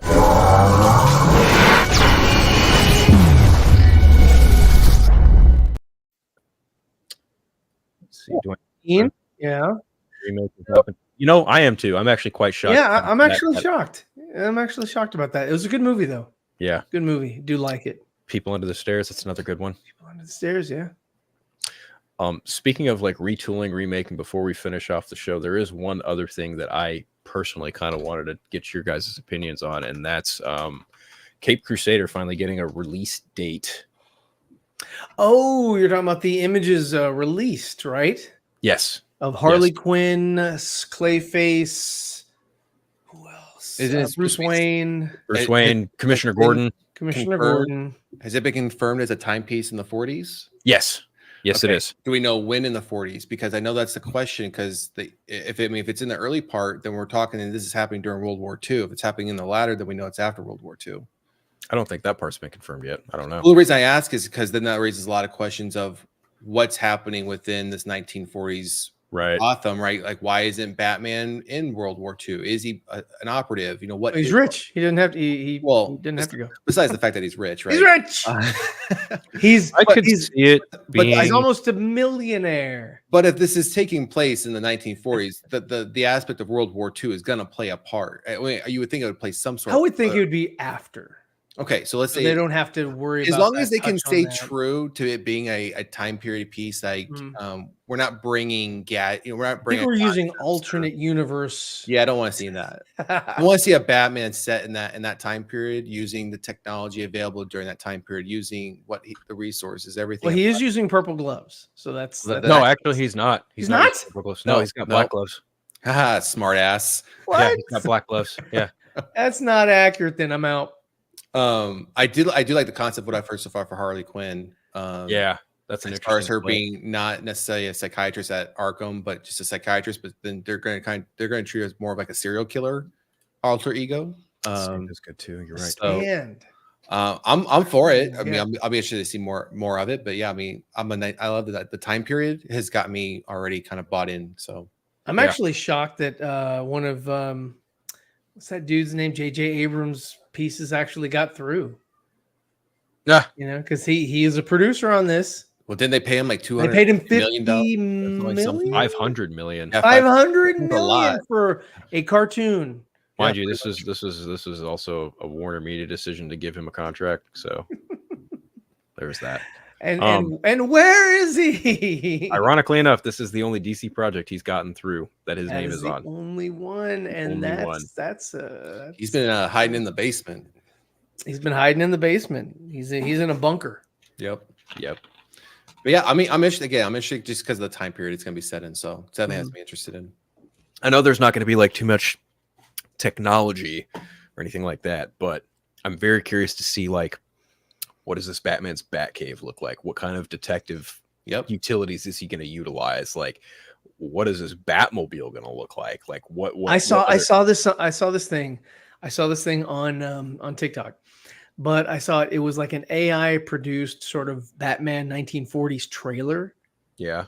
and it was so cool. Like, you know, they don't talk or anything. It just kind of like it's slow movement, just but they motion, feel like a yeah. Batmobile and everything.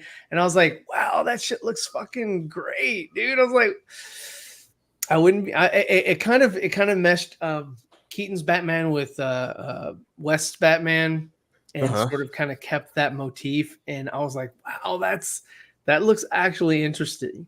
I was like, I would love to have a period piece of like. So I love the, like, you know, the Incredibles timeline, you know, where they're like in the 60s or some shit, like back in the day when like all this shit was like gadgets and fucking 007 shit, and but Right. it's superheroes. I would love to see movies kind of set in that like golden age or silver age, maybe. I don't know what's silver age is 70s, right? Silver Age is from 1956 to 1971. There you go. Okay, so then it would be the silver age. So just something like that. That'd So be cool. Phil, I just DM'd you a picture on Instagram. So this is a book I found. It actually, obviously, it's just the cover of the book, but I found this. It's an independent company that put this together. It actually portrays what Gotham and all the characters looked like between the years 1919 and 1939. So, like what you see on the cover there, that's what the Joker would look like during that time Right. period. Right. So it actually breaks down like what you were asking about. What did the gadgets look like? What does his Batmobile look like? What does Batman look like? So I'll send you I'll send you some images from actually inside the book so you can see. Yeah, I know there was some also some Yeah. stuff that came too. Like there's a picture of Two-Face floating around. We got official images of Harley Quinn, Catwoman, and Two-Face, or no, Clayface. Sorry, Clayface. but I want to say I could be wrong about this, but I think I also did see like a Red Hood character. It may or may not have been leaked, and I'm like, well, given the nature of Bruce Timm and given the popularity that is the Batman and the Joker relationship, I can absolutely see a scenario where this culminates in a 10 episode thing where at least one of these episodes Batman takes on like a red hooded figure and that red hooded figure becomes the Joker. Yeah. I can absolutely see that happening. Do you guys think it'll be greenlit for a season 2? It already has a second It season. has- It was ordered with 2 seasons. Ordered with 2 seasons. Okay. What I mean is after this is said and done, do you think they'll re-up, or is this like it because it was an old contract? It was under old regime. It's just, what do you think? That's tough. Because James Gunn was like, whoever's on the screen is going to be on the small screen as far as acting talent and blah blah blah, and trying to make a cohesive universe. And August 1st, blah, blah, blah. Dwayne, all 10 episodes drop on Amazon Prime on August 1st. I would say it's probably going to end after the what's been ordered. Mhm. That's be my opinion. Yeah, let what's happened. Let's what happened. Unless it's a big hit. Unless it comes out like X-Men '97, and garners that much attention and story writing and telling, it's going to be, hey, this is what we paid for. Thank you. Have a nice day. Yeah, I'm kind of with Sean in that Mhm. if it's as good, at least the storytelling is as good as X-Men '97. Because let's be real, that finale stuck the fucking landing without even trying. It was so damn good. And I do feel like since you've got Bruce Timm in the mix, working with people like Ed Brubaker as head writer, Yeah, there's no way that this doesn't live up to the animated series in some capacity. I think that's exactly what it's going to do. But I think the beauty of it is they're not trying to do a continuation.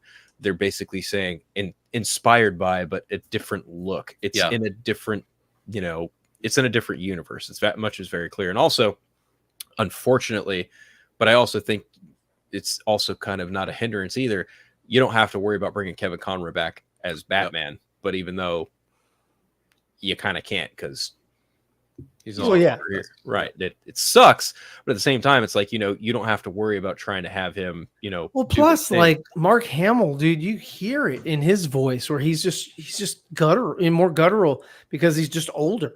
Yeah, you can hear it when he's trying to do the Joker. It's just like it's not happening, not working. Well, at some point, it is okay to move on and bring other voice actors in. I mean, at some point, to even like with Kevin, he's no longer with us, right? So that's gonna happen. We got to find other voice actors that can come in and you got to find somebody other than Hugh Jackman to play Wolverine. Exactly. I agree.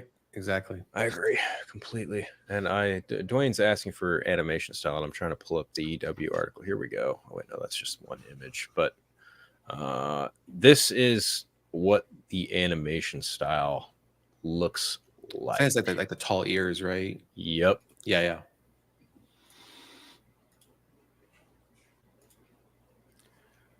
Yeah. I'm a fan. I like this look. It's the very ears much, look a lot like the it's gold. Justice League Unlimited. Yeah, kind of.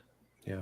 Because he had his ears got longer in those in that sort of universe. Right. And if you look close enough, his gloves are black. They are black, unfortunately. But he does have undies, which is akin to Superman going on the big screen, and so everybody's going to have undies in this universe. Oh, it's also very reminiscent of like the strongman concept too. Yes, very, very wrestler-like. Very 1940s inspired period. I'm kind of curious to see what's in that belt, like what kind of stuff he's got there. Well, also his fighting style, right? Yeah. I mean, think 1940s, and he wouldn't have necessarily had access to the knowledge of whether it's karate. He's gonna be using Jeet Kune Do or anything like. Well, he wouldn't have that. That would have been very centralized in any Asian country in that time period. So really, what he'd have exposed to him is like more like boxing and things. He would have taken a Zeppelin. No, they don't have that back then. Bare knuckle brawling. Yeah, Yeah, exactly. bare knuckle brawling. Yeah, there you go. Yeah. So they'll be You know, Professor Pig would fit very well in this universe. Nice. yeah, It'd be nice. Yeah. I think the Harley Quinn looks sinister. I'm Yes. not even lying. She looks fucking terrifying, and I actually She looks like like Cheshire Cat. I can see what you're saying, but I don't quite agree with it. kind of like Birds of Prey, Ryan. Very similar to Birds of Prey. I can see No. what you're saying, but I don't agree with you. Not even close. We're on two opposite ends there of Birds of Prey. So here's the EW article we have. I got it pulled up here. I was gonna hit you with this. Okay.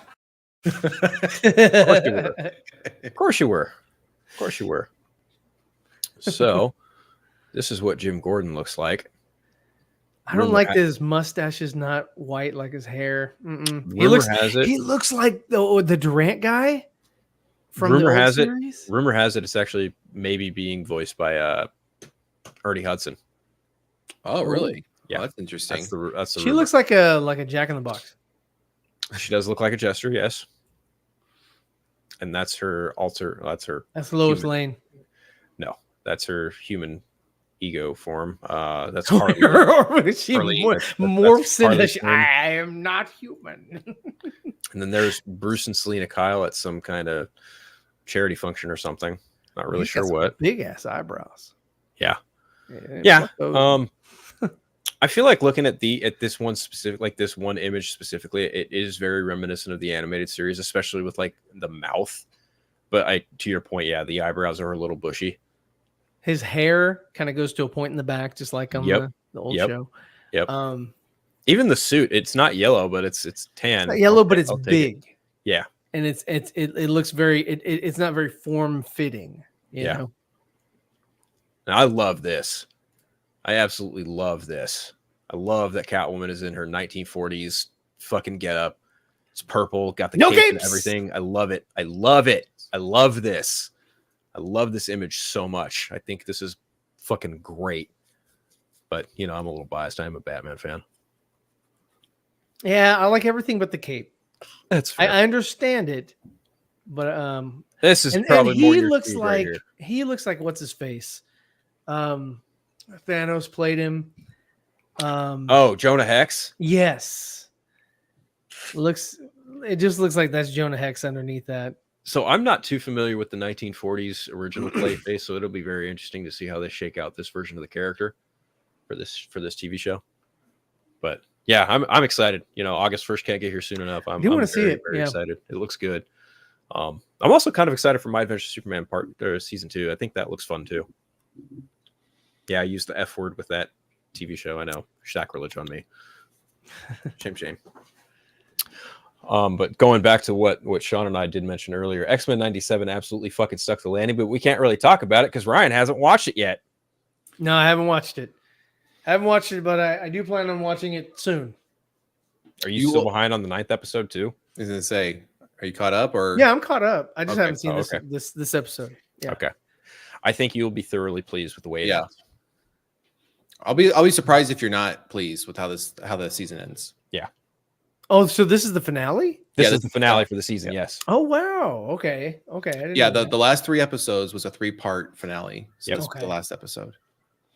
Cool. Yeah, Yeah, and I I'm think- interested. I want to see what's up. Because the Yes. last thing I saw was Wolverine, got his adamantium Yep. pulled Yes. out. So Yeah, Sean went into great detail about that in the last episode. I was Yeah, from yeah. Fatal Attraction and all that. It was dope.